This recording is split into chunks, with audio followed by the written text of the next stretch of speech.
ഞാൻ ആഗ്രഹിച്ച ഒരു സീറ്റും എനിക്ക് കിട്ടില്ല എന്നെനിക്ക് മനസ്സിലായി. കുഞ്ഞുനാൾ തൊട്ട് എപ്പോഴെങ്കിലും തോന്നിയിട്ടുണ്ടോ അച്ഛനാവാൻ, അല്ലെങ്കിൽ പെട്ടെന്ന് വന്നൊരു തോട്ടാണോ?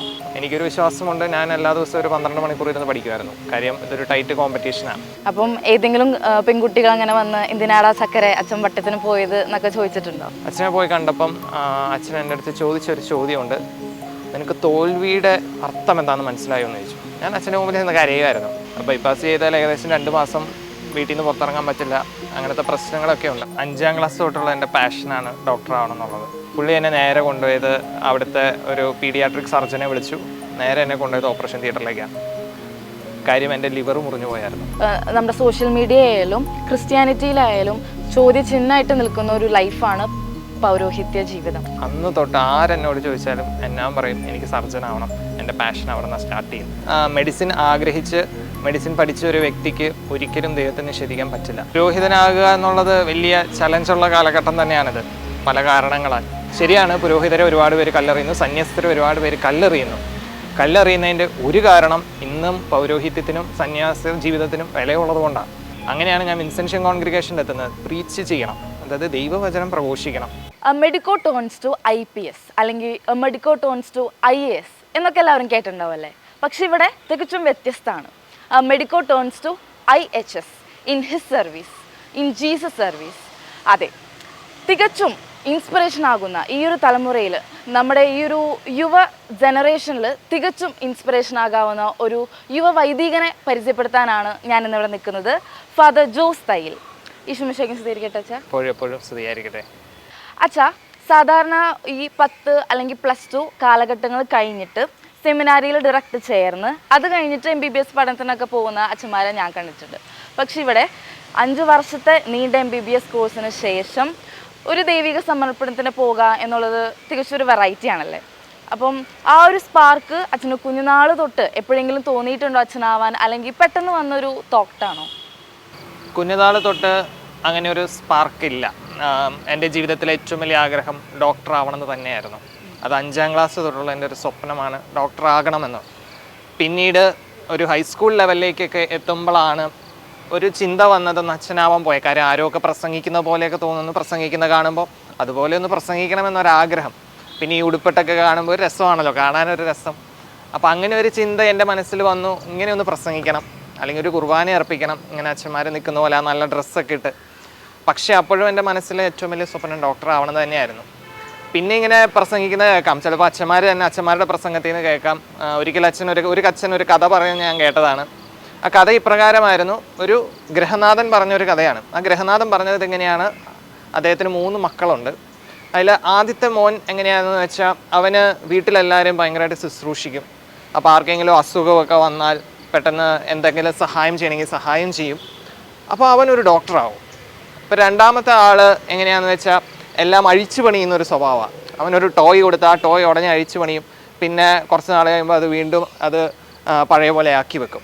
അപ്പോൾ അവനൊരു എൻജിനീയർ ആവും. 3ാമത്തെ മകൻ എങ്ങനെയാണെന്ന് വെച്ചാൽ, അവൻ ഏത് നേരം ഉറക്കമാണ്. അപ്പോൾ അവൻ ഏത് നേരം ഉറക്കമായതുകൊണ്ട് അവൻ അച്ഛനാവാൻ പോകും. അപ്പോൾ ഈ മടിയന്മാർക്കുള്ളൊരു പണിയാണ് അച്ഛൻ എന്നൊരു ചിന്ത ഇങ്ങനെ ചില കാലഘട്ടങ്ങളിൽ ഇങ്ങനെ നിലനിന്നിരുന്നു. അപ്പോൾ ആ കഥ എന്നെ ഒന്ന് സ്ട്രൈക്ക് ചെയ്തു. അപ്പോൾ ഞാൻ ചിന്തിച്ചു, ആദ്യമേ എൻ്റെ വലിയൊരു ആഗ്രഹം ഡോക്ടർ ആവണമെന്ന് തന്നെയാണ്. എന്നാൽ അത് നേടിയിട്ട് ദൈവം ആഗ്രഹിക്കുമെങ്കിൽ അച്ഛനാവാം. അപ്പം ഒരു കഴിവില്ലാത്തവനല്ല അച്ഛനാവുന്നത്, പഠിച്ചാലും അച്ഛനാകാൻ പറ്റുമെന്നൊരു ചിന്ത എൻ്റെ മനസ്സിലേക്ക് വന്നു. പക്ഷേ ഏറ്റവും വലിയ ആഗ്രഹം ഡോക്ടർ ആവണമെന്ന് തന്നെയായിരുന്നു. അപ്പോൾ അച്ഛനാവണം എന്നുള്ള ആഗ്രഹം ഞാൻ അങ്ങനെ ആരോടും പങ്കുവച്ചിട്ടുമില്ല, അതങ്ങനെ മനസ്സിൽ സൂക്ഷിച്ചുകൊണ്ട് നടന്നവരാണ്. അപ്പോൾ ഈ മെഡിക്കൽ ഫീൽഡ് എന്ന് പറയുന്നത് അത്രയേറെ ഓപ്പർച്യൂണിറ്റീസ് കിട്ടുന്നൊരു ഫീൽഡാണ്. 5 ഇയേഴ്സോളം MBBS കോഴ്സ് കഴിഞ്ഞാൽ ഓപ്പർച്യൂണിറ്റീസിൻ്റെ ഒരു തിരമാല തന്നെയാണ് ഫ്രണ്ടിൽ കിടക്കുന്നത്. എന്നിട്ടും അച്ഛൻ ഈ ഒരു ദൈവിക സമർപ്പണത്തിന് പോയപ്പോൾ അച്ഛൻ്റെ ഫാമിലിയിലായാലും റിലേറ്റീവ്സിനായാലും ഫ്രണ്ട്സിനായാലും പല പല അഭിപ്രായങ്ങൾ ഉണ്ടായിട്ടുണ്ടാവും. അപ്പോൾ അതൊക്കെ എങ്ങനെയാണ് അച്ഛൻ ഫേസ് ചെയ്തത്? അതായത് ആ അഭിപ്രായങ്ങൾ എങ്ങനെയാണ് അച്ഛൻ അഭിമുഖീകരിച്ചത്? എൻ്റെ മെഡിക്കൽ കാലഘട്ടത്തിൽ ഞാൻ ജീസസ് യൂത്തുമായി വളരെ അസോസിയേറ്റഡ് ആയി പോയിരുന്ന വ്യക്തിയാണ്. അപ്പം ജീസസ് യൂത്ത് ലൈഫ് സ്റ്റൈൽ എന്നെ വളരെയധികം ഇൻസ്പയർ ചെയ്തിട്ടുണ്ട്. അപ്പോൾ ഈ ജീസസ് യൂത്ത് ലൈഫ് സ്റ്റൈൽ എങ്ങനെയാണെന്ന് വെച്ചാൽ, കർത്താവിനോടൊപ്പം അടിച്ചു പൊളിച്ച് നടക്കുക. അപ്പം അതെന്നെ വളരെയധികം ഇൻസ്പയർ ചെയ്തു. പിന്നെ അപ്പം ഈ മെഡിക്കൽ കാലഘട്ടത്തിലും എൻ്റെ മനസ്സിലൊരു ചിന്തയുണ്ടായിരുന്നു, ഓക്കെ അച്ഛനാകാൻ പോകണമോ വേണ്ടയോ. പക്ഷേ കൃത്യമായിട്ട് ഞാൻ കർത്താവിനോട് തന്നെ പറയുമായിരുന്നു, എനിക്കതിനുള്ള സൈൻ എല്ലാം വേണം. വെറുതെ ഒരു സുപ്രഭാതത്തിൽ എനിക്ക് ഇറങ്ങിപ്പോകാനൊന്നും പറ്റത്തില്ല. അപ്പോൾ കർത്താവ് ആ സൈനൊക്കെ എനിക്ക് തരുമായിരുന്നു. പിന്നെ മാത്രമല്ല, ഇങ്ങനെ ഒരു ഡിസിഷൻ എടുക്കുമ്പോൾ എനിക്ക് ഉറപ്പായിരുന്നു ഒരുപാട് ഒപ്പോസിഷൻസ് അവിടുന്നും ഇവിടുന്നും എല്ലാം ഉണ്ടാകും എന്നുള്ള കാര്യത്തിൽ ഉറപ്പാണ്. അപ്പം അവരെ എല്ലാവരെയും കൺവിൻസ് ചെയ്യാൻ പറ്റുമെന്ന് ചോദിച്ചാൽ കൺവിൻസ് ചെയ്യാൻ പറ്റത്തുമില്ല. ആദ്യമേ എതിർപ്പുണ്ടായിരുന്നത് എൻ്റെ ഫാമിലിയിൽ നിന്ന് തന്നെയാണ്. ഇപ്പം ഇത്രയും പഠിച്ചു, ഇനി നിൻ്റെ മുമ്പിൽ ഒരു PG എടുക്കുക, അപ്പം ഒരു വളരെ മനോഹരമായ ഒരു ഫ്യൂച്ചർ മുന്നിൽ നിൽക്കുന്നു. മാത്രമല്ല എൻ്റെ പേരൻസ് ചിന്തിക്കുന്നതും കാര്യം എൻ്റെ കുടുംബത്തിലാകെ ഒരു ഡോക്ടർ ഞാനാണ്, ഉള്ള ഒരാളാണെങ്കിൽ ഇവിടെയല്ല പുറത്താണ് താനും. അപ്പം എൻ്റെ അപ്പൻ്റെ കുടുംബത്തിലാണെങ്കിലും അമ്മയുടെ കുടുംബത്തിലാണെങ്കിലും ഈ ജനറേഷനിൽ ഡോക്ടർ എന്ന് പറയാൻ ഞാൻ മാത്രമേ ഉള്ളൂ. അപ്പോൾ അവരെല്ലാവരും വളരെ പ്രതീക്ഷയോടുകൂടി കണ്ടിരുന്ന ഒരു വ്യക്തിയാണ്. ഈവൻ എൻ്റെ പേരൻസിനും അവർക്ക് അസുഖങ്ങളും അങ്ങനത്തെ കാര്യങ്ങളൊക്കെ ഉണ്ട്. അപ്പം ഞാൻ പഠിച്ചു കഴിഞ്ഞ് അവരെയൊക്കെ നോക്കുക എന്നുള്ള ഒരു ചിന്തയായിരുന്നു അവർക്കുള്ളത്. അപ്പോൾ പെട്ടെന്ന് ഞാനിങ്ങനെ അത് പറഞ്ഞപ്പം അവർക്കത് അക്സെപ്റ്റ് ചെയ്യാൻ ഒട്ടും പറ്റിയില്ല. അവരെന്നോട് ചോദിച്ചൊരു ചോദ്യം, ഞങ്ങൾക്കൊരു അസുഖം വരുമ്പോൾ ഞങ്ങളെ നോക്കാനാണ് ഞങ്ങൾ നിന്നെ പഠിപ്പിച്ചത്, നീ ഞങ്ങളെ ഇട്ടിട്ട് പോകുമ്പോൾ ഞങ്ങളെ ആര് നോക്കുമെന്നൊരു ചോദ്യം എൻ്റെ മുമ്പിലും അവരെൻ്റെ മുമ്പിൽ വെച്ചൊരു ചോദ്യമാണത്. പക്ഷേ ദൈവത്തിന് വേണ്ടി ഇറങ്ങി തിരിച്ചപ്പം എൻ്റെ മനസ്സിൽ ഉയർന്ന ഒരു കാര്യം, എന്തോ ഒരു ധൈര്യം എനിക്ക് എവിടുന്നോ വന്നു, അത് ദൈവം കാത്തുകൊള്ളും. പിന്നെ ആവശ്യ നേരത്തെ ഞാൻ ഉണ്ടാകുമെന്നൊരു ചിന്തയായിരുന്നു എൻ്റെ മനസ്സിലുണ്ടായിരുന്നത്. പിന്നെ ഫ്രണ്ട്സ് ആണെങ്കിലും രണ്ട് രീതിയിൽ മിക്സഡ് റെസ്പോൺസ് ആയിരുന്നു. എന്നെ സപ്പോർട്ട് ചെയ്ത ഫ്രണ്ട്സുണ്ട്, പക്ഷെ അതോടൊപ്പം തന്നെ എതിർത്ത ഫ്രണ്ട്സും ഉണ്ട്. അതെങ്ങനെ നേരിട്ടു എന്ന് ചോദിച്ചാൽ അന്ന് ദൈവം എവിടുന്നോ ഒരു ധൈര്യം തന്നു നേരിടാൻ. അവർക്കൊന്നും ഞാൻ കൃത്യമായി ഉത്തരവൊന്നും ആർക്കും കൊടുത്തിട്ടില്ല, പക്ഷേ ദൈവം എനിക്കൊരു ധൈര്യം തന്നു ഇറങ്ങി പുറപ്പെടാൻ. അച്ഛൻ്റെ സെമിനാരി കാലഘട്ടത്തിലെ ജീവിതം ഒന്ന് പറയാമോ? അതായത് അവിടുത്തെ സെമിനാരിയൻസ് അച്ഛൻ്റെ അടുത്താണ് അസുഖമൊക്കെ വരുമ്പോൾ കൺസൾട്ട് ചെയ്യാറ്, അച്ഛനാണ് പ്രിസ്ക്രിപ്ഷൻ എഴുതി കൊടുക്കാറെന്നൊക്കെ കേട്ടിട്ടുണ്ട്. അപ്പം അവിടുത്തെ ആ ഒരു എക്സ്പീരിയൻസ് എങ്ങനെയായിരുന്നു? ഞാൻ ഈ സെമിനാരി ജീവിതം ആയിരിക്കും അല്ലെങ്കിൽ അച്ഛനാവണമെന്ന് ആഗ്രഹിച്ചപ്പോൾ തന്നെ എല്ലാവരും പറഞ്ഞൊരു കാര്യമുണ്ട്, നീ 5 വർഷം അല്ലെങ്കിൽ 6 വർഷം പഠിച്ച സാധനം നീ മറന്നു പോകും എന്നുള്ളതായിരുന്നു ആദ്യം എല്ലാവരും പറഞ്ഞത്. നിൻ്റെ ഈ മെഡിക്കൽ പ്രൊഫഷൻ എന്നത് കംപ്ലീറ്റ്ലി നിന്നിൽ നിന്ന് വിട്ടുപോകും. ആ ഒരു ആശങ്ക എനിക്കും ചെറുതായിട്ടുണ്ടായിരുന്നു. കാര്യം മെഡിക്കൽ എന്നുള്ളത് എല്ലാ ദിവസവും അപ്ഡേറ്റ് ചെയ്യേണ്ട ഒരു കാര്യമാണ്. പക്ഷേ എനിക്ക് സെമിനാരി ചെന്നപ്പോൾ മനസ്സിലായ ഒരു കാര്യം എന്ന് വെച്ചാൽ, സെമിനാരിയിലെ കുട്ടികൾ വരുന്നു, ഇപ്പോൾ എൻ്റെ ഫസ്റ്റ് ഇയർ ആന്ധ്രയിലായിരുന്നു. അപ്പം ഒരു 10ാം ക്ലാസ്സൊക്കെ കഴിഞ്ഞ് വരുന്ന പിള്ളേർ ഇടയ്ക്കിടയ്ക്ക് അവർക്കൊക്കെ അസുഖങ്ങൾ വരുന്നു. അത് പിന്നീട് ഓരോ വർഷം നമുക്കറിയാം സെമിനാരിയിൽ പലർക്കും പല രീതിയിലുള്ള അസുഖങ്ങൾ വരാറുണ്ട്. അപ്പോൾ അസുഖം വരുമ്പം എനിക്ക് മനസ്സിലായ ഒരു കാര്യം, ഞാൻ അവിടെ ഉള്ളത് കൊണ്ട് അവർക്ക് ആദ്യമേ കാര്യം ഒരു അസുഖം വരുമ്പോൾ എല്ലാവരും ആദ്യം ആവശ്യപ്പെടുന്ന ഒരു ഡോക്ടറെ കാണുക എന്നുള്ളതാണ്. ആ ഒരു ഡോക്ടറെ കണ്ടു കഴിയുമ്പോൾ കിട്ടുന്ന ആശ്വാസം അത് നമ്മളും അനുഭവിച്ചിട്ടുള്ളതായിരിക്കും. ഞാനും പഠിച്ചിരുന്ന കാലത്ത്, സ്കൂളിൽ പഠിച്ചിരുന്ന കാലത്ത് ഒരു ഡോക്ടറെ കാണുമ്പോൾ നമുക്കൊരു ആശ്വാസം. അപ്പം അങ്ങനെ എൻ്റെ ഈ മെഡിക്കൽ പ്രൊഫഷൻ ലൈവായിട്ട് നിർത്താൻ ദൈവം തന്നൊരു വഴി എങ്ങനെയാണെന്ന് വെച്ചാൽ, സെമിനാരിയിലുള്ള എല്ലാവരെയും ചികിത്സിക്കുക എന്നുള്ളത് തന്നെയായിരുന്നു. അപ്പം എന്തായാലും എല്ലാ ദിവസവും ആരെങ്കിലുമൊക്കെ ഉണ്ടാവും എന്തെങ്കിലുമൊക്കെ അസുഖമായിട്ട്. അപ്പോൾ അവർക്ക് വേണ്ടി എന്തെങ്കിലും ഒരു നല്ല കാര്യം ചെയ്യാൻ പറ്റുന്നത് ഒരു അഭിമാനമായിട്ട് ഞാൻ കണ്ടായിരുന്നു. ഈവൻ ഇപ്പം എനിക്കറിയാം, ഇപ്പം ഡെങ്കിപ്പനി വരുന്നു, അപ്പം ചില കാലഘട്ടങ്ങളിൽ അതായിരിക്കും കൂടുതൽ, ചില കാലഘട്ടങ്ങളിൽ വൈറൽ ഫീവർ ആയിരിക്കും കൂടുതൽ, ചില കാലഘട്ടങ്ങളിൽ ചിലർക്ക് ചെസ്റ്റ് ഇൻഫെക്ഷൻ അങ്ങനത്തെ കാര്യങ്ങൾ. പിന്നെ കൊറോണ വന്ന സമയത്ത് ഞാനിവിടെ മംഗലപ്പുഴ സെമിനാരി വിദ്യാഭവനിലായിരുന്നു. അപ്പോൾ ആ സമയത്തെല്ലാം എനിക്ക് ഒരുപാട് കാര്യങ്ങൾ ചെയ്യാൻ പറ്റിയെന്ന് എനിക്ക് തോന്നുന്നു. കാര്യം ഇപ്പം ഈവൻ ഡെങ്കിപ്പനി വന്നപ്പം ഞാൻ സെമിനാരിയിൽ കിടത്തി തന്നെ അവരെ ചികിത്സിച്ചു. അപ്പം ട്രിപ്പ് ഇടാനും അങ്ങനത്തെ കാര്യങ്ങൾക്കൊക്കെ എനിക്ക് സാധിച്ചു. അപ്പോൾ അത് എൻ്റെ മെഡിക്കൽ പ്രൊഫഷൻ ഞാൻ കംപ്ലീറ്റ് അപ്ഡേറ്റ് ചെയ്യുന്നില്ലെങ്കിൽ പോലും അറിയാവുന്ന കാര്യങ്ങൾ അപ്ലൈ ചെയ്യാൻ ദൈവം എന്നെ അനുഗ്രഹിച്ചു.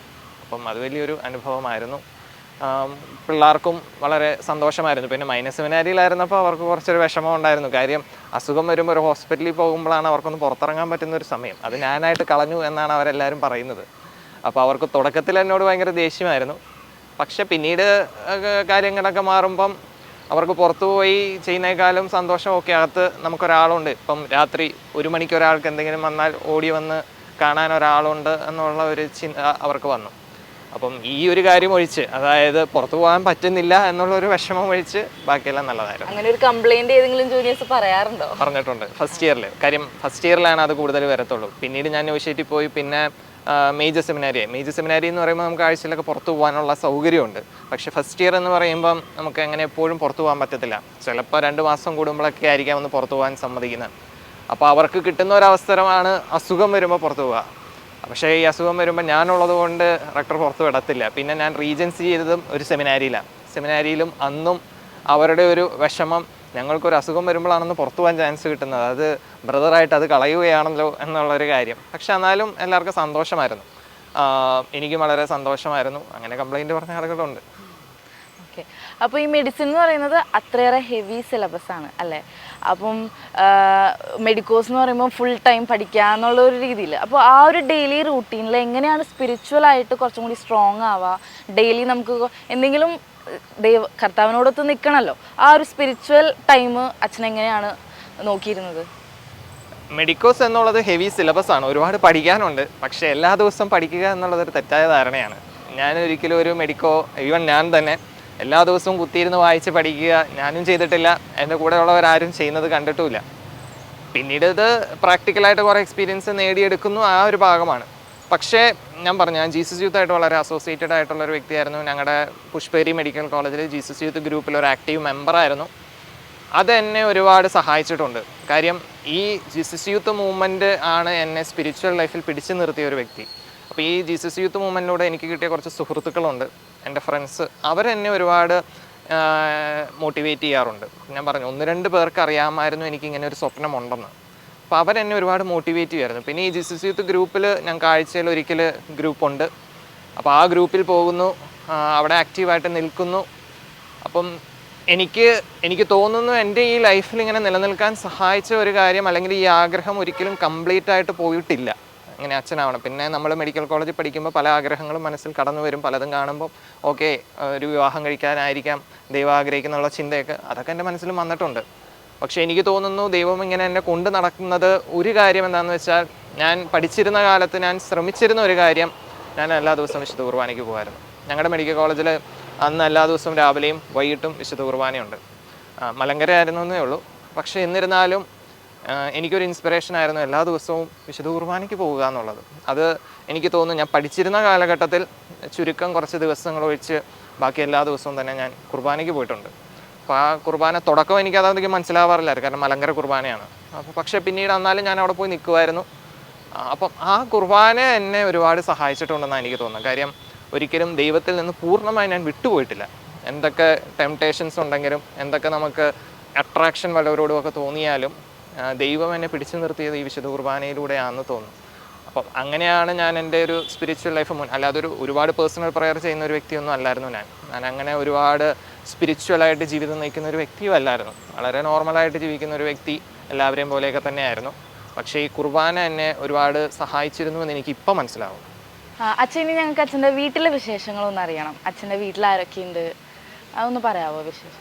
വീട്ടിൽ ചാച്ച, ഞാൻ ഫാദറിനെ ചാച്ച എന്ന് വിളിക്കുന്നത്. ചാച്ചയുണ്ട്, അമ്മയുണ്ട്, എനിക്കൊരു ചേട്ടനാണ്. ഫാദർ സൗത്ത് ഇന്ത്യൻ ബാങ്കിൽ നിന്ന് റിട്ടയർ ചെയ്തു. ഞാൻ റിട്ടയർ ചെയ്ത് കഴിഞ്ഞാണ് ഞാൻ സെമിനാരിൽ കയറിയത്. അമ്മ ഹൗസ് വൈഫ്. ചേട്ടൻ IT പ്രൊഫഷണലാണ്. ചേട്ടൻ്റെ കല്യാണം കഴിഞ്ഞു. ചേട്ടനും ചേച്ചിയും, അവർക്ക് 2 പിള്ളേർ. അവർ എല്ലാവരും ബാംഗ്ലൂർ സെറ്റിൽഡാണ്. ചേട്ടൻ്റെ കല്യാണത്തിന് ശേഷമാണ് ഞാൻ സെമിനാരിൽ കയറുന്നത്. അപ്പം 2 പിള്ളേരുണ്ടല്ലോ, അപ്പോൾ അവർക്കൊക്കെ വിഷമമായ അവരുടെ പേപ്പനായിരിക്കില്ലേ, ചിറ്റപ്പൻ അച്ഛനാവാൻ പോകുന്നു, ഇനി അധികം കാണാൻ പറ്റില്ല എന്നൊക്കെ പറയുമ്പോൾ പിള്ളേർക്ക് വിഷമം കാര്യങ്ങളൊക്കെ ഉണ്ടാവും. പിള്ളേർ കുഞ്ഞു പിള്ളേരാണ്. മൂത്ത ആൾക്ക് 5 വയസ്സും രണ്ടാമത്തെ ആൾക്ക് 2 വയസ്സും. ഞാൻ സെമിനാരിൽ കയറുമ്പോൾ പിള്ളേരായിട്ടില്ല. പിന്നെ പാരൻസിന് ഭയങ്കര എതിർപ്പായിരുന്നു എന്ന് പറഞ്ഞല്ലോ, ആ ഒരു എതിർപ്പ് എത്ര നാളുണ്ടായിരുന്നു? കുറേ നാളുണ്ടായിരുന്നു അതോ? പാരൻസിന് എതിർപ്പ് എന്നുള്ളതിനൊരു കാരണം എന്താണെന്ന് വെച്ചാൽ, ഒന്ന് ചേട്ടൻ്റെ കല്യാണം കഴിഞ്ഞു, ഏകദേശം 6-7-8 മാസം കഴിഞ്ഞു. അപ്പം എൻ്റെ പഠിത്തവും കഴിഞ്ഞു, ഇനി ഞാൻ PG പഠിക്കുക എന്നൊരു ചിന്ത. അപ്പം PG എൻട്രൻസ് ഞാൻ എഴുതി എല്ലാം കഴിഞ്ഞു. അപ്പം അവരുടെ ഒരു പ്രതീക്ഷ PGക്ക് പോകുന്നു. പിന്നെ ചേട്ടൻ്റെ കല്യാണം കഴിയുമ്പോൾ നാച്ചുറലി ഇനി ഞാനാണല്ലോ അടുത്ത കാൻഡിഡേറ്റ് എന്നുള്ളത്. അപ്പോൾ ഒരു വിവാഹം ആലോചിക്കുക എന്നൊരു ചിന്തയൊക്കെ ആയിരുന്നു അവരുടെ മനസ്സിലും. ഒരു അൺഒഫീഷ്യലായിട്ട് എവിടെയൊക്കെ ആലോചിച്ചിട്ടുമുണ്ട്. മാട്രിമോണിയിൽ ഇടുക അങ്ങനെയൊന്നുമല്ല, ആരൊക്കെ അവിടെ നിന്ന് ഇവിടെ നിന്നൊക്കെ പറയുന്നു. അപ്പോൾ അവരും സ്വപ്നം കാണാൻ തുടങ്ങി, എൻ്റെ ഒരു വിവാഹം എന്നൊരു രീതിയിലല്ല. അപ്പം അങ്ങനെ അപ്രതീക്ഷിതമായ ഒരു സമയത്താണ് ഞാൻ അവരോട് പറയുന്നത് എനിക്കിങ്ങനെ ഒരു ആഗ്രഹമുണ്ട്. അപ്പം തുടക്കത്തിൽ നിന്നല്ല, പെട്ടെന്ന് അത് കേട്ടപ്പം അവർക്കൊരിക്കലും അക്സെപ്റ്റ് ചെയ്യാൻ പറ്റിയില്ല. അമ്മയായിരുന്നു ഒരുപാട് എതിർപ്പ്. ചാച്ച എങ്ങനെയാണെന്ന് വെച്ചാൽ എതിർപ്പുകൾ പ്രകടിപ്പിക്കാത്ത ഒരാളാണ്. ആ പ്രകടിപ്പിക്കുന്നത് സൈലൻ്റ് ആവുക എന്നുള്ള ഒരു രീതിയിലാണ്. പക്ഷെ അമ്മ തുറന്നത് പ്രകടിപ്പിക്കും. അപ്പം അമ്മ തുറന്ന് പ്രകടിപ്പിച്ചത് പോകണ്ട എന്ന രീതിയിൽ തന്നെയാണ്. പക്ഷെ ചാച്ച എന്നോട് ഒരിക്കലും പോകരുത് എന്ന് പറഞ്ഞില്ല. കാര്യം അത് പറയാനൊരു പേടി എന്തോ ഉണ്ടായിരുന്നു. പിന്നെ അമ്മ നന്നായി കരച്ചിലായിരുന്നു ഏകദേശം. കാര്യം ഞാൻ സെമിനാരിൽ കയറിയപ്പോൾ ആദ്യത്തെ വർഷം ആന്ധ്രയിലായിരുന്നു. അപ്പോൾ ഞാൻ അവരിൽ നിന്നും ഒരുപാട് അകലെ പോയി. അവർക്ക് എന്നെ കാണാനും പറ്റില്ല, ഒന്നും പറ്റില്ല. അപ്പോൾ അത് അവരെ ഒരുപാട് വിഷമിപ്പിച്ചു. ഒന്ന് വീട്ടിൽ അസുഖങ്ങളൊക്കെ ഉണ്ട്, അപ്പോൾ ഈ അസുഖം കൂടിയാൽ എന്ത് ചെയ്യും, അങ്ങനത്തെ ചിന്ത വന്നു. അപ്പം അമ്മ ശരിക്കും പറഞ്ഞാൽ ഏകദേശം ആദ്യത്തെ ഒരു വർഷം ശരിക്കും കരഞ്ഞു തന്നെയായിരുന്നു തീർത്തത്. കരഞ്ഞു തീർക്കുന്നതെന്ന് പറയുമ്പോൾ ഫോൺ വിളിക്കും, ആഴ്ച 2 ദിവസമാണ് തുടക്ക കാലഘട്ടത്തിൽ ഞങ്ങൾ ഫോൺ വിളിക്കാൻ പറ്റുള്ളൂ. പിന്നെ ഞങ്ങൾ 17 പേരുള്ളത് കൊണ്ട് ചിലപ്പോൾ ഫോൺ കിട്ടില്ല. അപ്പോൾ അങ്ങനെ വരുമ്പോൾ അമ്മ റെക്ടറച്ഛനെ വിളിച്ച് കരയും, അവൻ എങ്ങനെയെങ്കിലും ഫോൺ കൊടുക്കുമെന്ന് പറഞ്ഞ്. അപ്പോൾ അച്ഛൻ ഫോൺ തരുമായിരുന്നു എനിക്ക്. അപ്പോൾ ഈ ഫോൺ കിട്ടുമ്പോഴെല്ലാം പറയുന്ന ഒറ്റ കാര്യമുള്ളൂ, കുറേ കരഞ്ഞു കഴിയുമ്പോൾ പറയും, നീ പോര്, ഞങ്ങൾക്ക് വയ്യ. അങ്ങനത്തെ കാര്യങ്ങളാണ് അവർ പറഞ്ഞുകൊണ്ടിരുന്നത്. അമ്മയും ചാച്ച പിന്നെ അധികം മിണ്ടില്ല. ചാച്ച ആകെ ചോദിക്കുന്ന ഒറ്റ ചോദ്യം, സുഖമാണോ? പിന്നെ ഒരു നീണ്ട സൈലൻസാണ്. അത്രേ ഉള്ളൂ സാധാരണ ഫോണിൽ കൂടെ ഉള്ള സംസാരം, അതിനപ്പുറമൊന്നുമില്ല. അപ്പം ഏകദേശം എന്നെ കാണാൻ പറ്റുന്നില്ല. അപ്പോൾ 1 വർഷത്തോളം അമ്മ കരഞ്ഞു. പിന്നീട് അടുത്ത വർഷം നോവിഷ്യേറ്റായിരുന്നു. അപ്പോൾ ഒട്ടും കാണാൻ പറ്റില്ല, ഒട്ടും സംസാരിക്കാൻ പറ്റില്ല. അതും വീണ്ടും വലിയൊരു വിഷമമായിരുന്നു. ഞാൻ ആദ്യത്തെ വർഷം കഴിഞ്ഞ് വെക്കേഷന് വരുമ്പോഴും വെക്കേഷൻ കഴിഞ്ഞ് ഞാൻ പോകാൻ നിൽക്കുമ്പോഴും അമ്മയുടെ ചോദ്യം ഒന്ന് മാത്രമേ ഉള്ളൂ, പോകണോ വേണ്ടല്ലോ, എടാ നീ ഇവിടെ നിൽക്ക്. അപ്പം കരഞ്ഞുകൊണ്ടാണ് ഇറക്കി വിടുന്നതല്ല. പോകുന്നു. ഈവൻ നോവിഷ്യേറ്റിൽ ഞങ്ങൾക്ക് ഫോൺ അലൗഡല്ല, വിളിക്കാൻ പാടില്ല എന്നുള്ളതാണ്. പക്ഷെ അമ്മ കരഞ്ഞ് ഒരു 5-6 പ്രാവശ്യമെങ്കിലും വിളിച്ചിട്ടുണ്ട്. അപ്പോഴെല്ലാം എൻ്റെ ഗുരുവച്ചൻ എനിക്ക് ഫോൺ തരുമായിരുന്നു, നീ സംസാരിക്കുക, അസുഖമുള്ളവരൊക്കെ അല്ലേ, വിഷമിപ്പിക്കേണ്ടെന്ന് പറയും. സംസാരിക്കുമ്പോൾ ഇത് തന്നെ പറയാറുള്ളൂ, തിരിച്ചു പോര് എന്നൊരു കഥയാണ്. അപ്പോൾ 1 വർഷം നന്നായി കരഞ്ഞു തീർത്തു. പിന്നീട് ഒരു 2 വർഷമെങ്കിലും വിതുമ്പി തീർത്തു. ഒരു 3 വർഷം എടുത്ത് ഞാൻ ഫിലോസഫി കയറി 1 വർഷമൊക്കെ കഴിഞ്ഞ് മാറായപ്പോഴാണ് അമ്മ എന്നെ വിളിച്ച് പറയുന്നത്, ശരി ഇനി മുതൽ ഞാൻ നിനക്ക് വേണ്ടി കരയില്ല, നീ പോയത് ഓർത്ത് കരയില്ല, ഞാൻ ദൈവത്തിന് നന്ദി പറഞ്ഞ് പ്രാർത്ഥിക്കാൻ പോകാം. അപ്പോൾ ഏകദേശം ഇത്രയും കാലഘട്ടം അമ്മ ശരിക്കും കരഞ്ഞ് വിഷമിച്ചാണ് തീർത്തത്.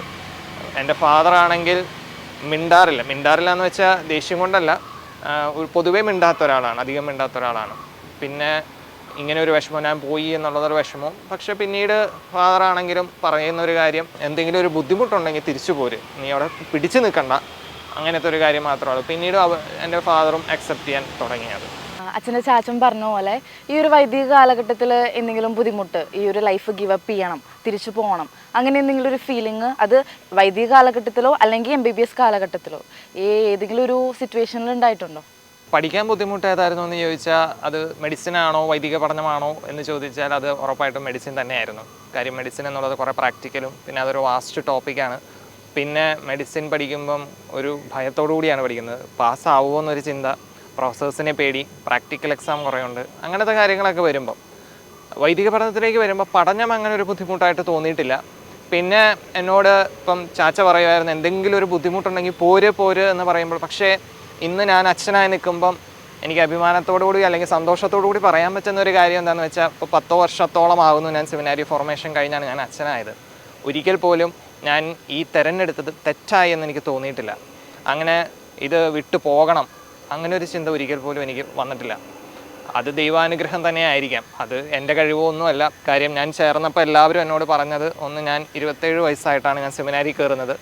അപ്പോൾ മൈനസ് സെമിനാരിയിൽ എൻ്റെ കൂടെയുള്ള എല്ലാവരും 10ാം ക്ലാസ് കഴിഞ്ഞ് വന്നവരാണ്. അപ്പോൾ ഏകദേശം ഒരു 10 വയസ്സ് ഡിഫറൻസ്, 10 കൂടുതൽ ചിലപ്പോൾ ഉണ്ടാകാം, ബാക്കി പിള്ളേരായിട്ടുണ്ട്. അപ്പം അവരുടെ ഈ കുട്ടിത്തം വിട്ടുമാറിയിട്ടില്ല.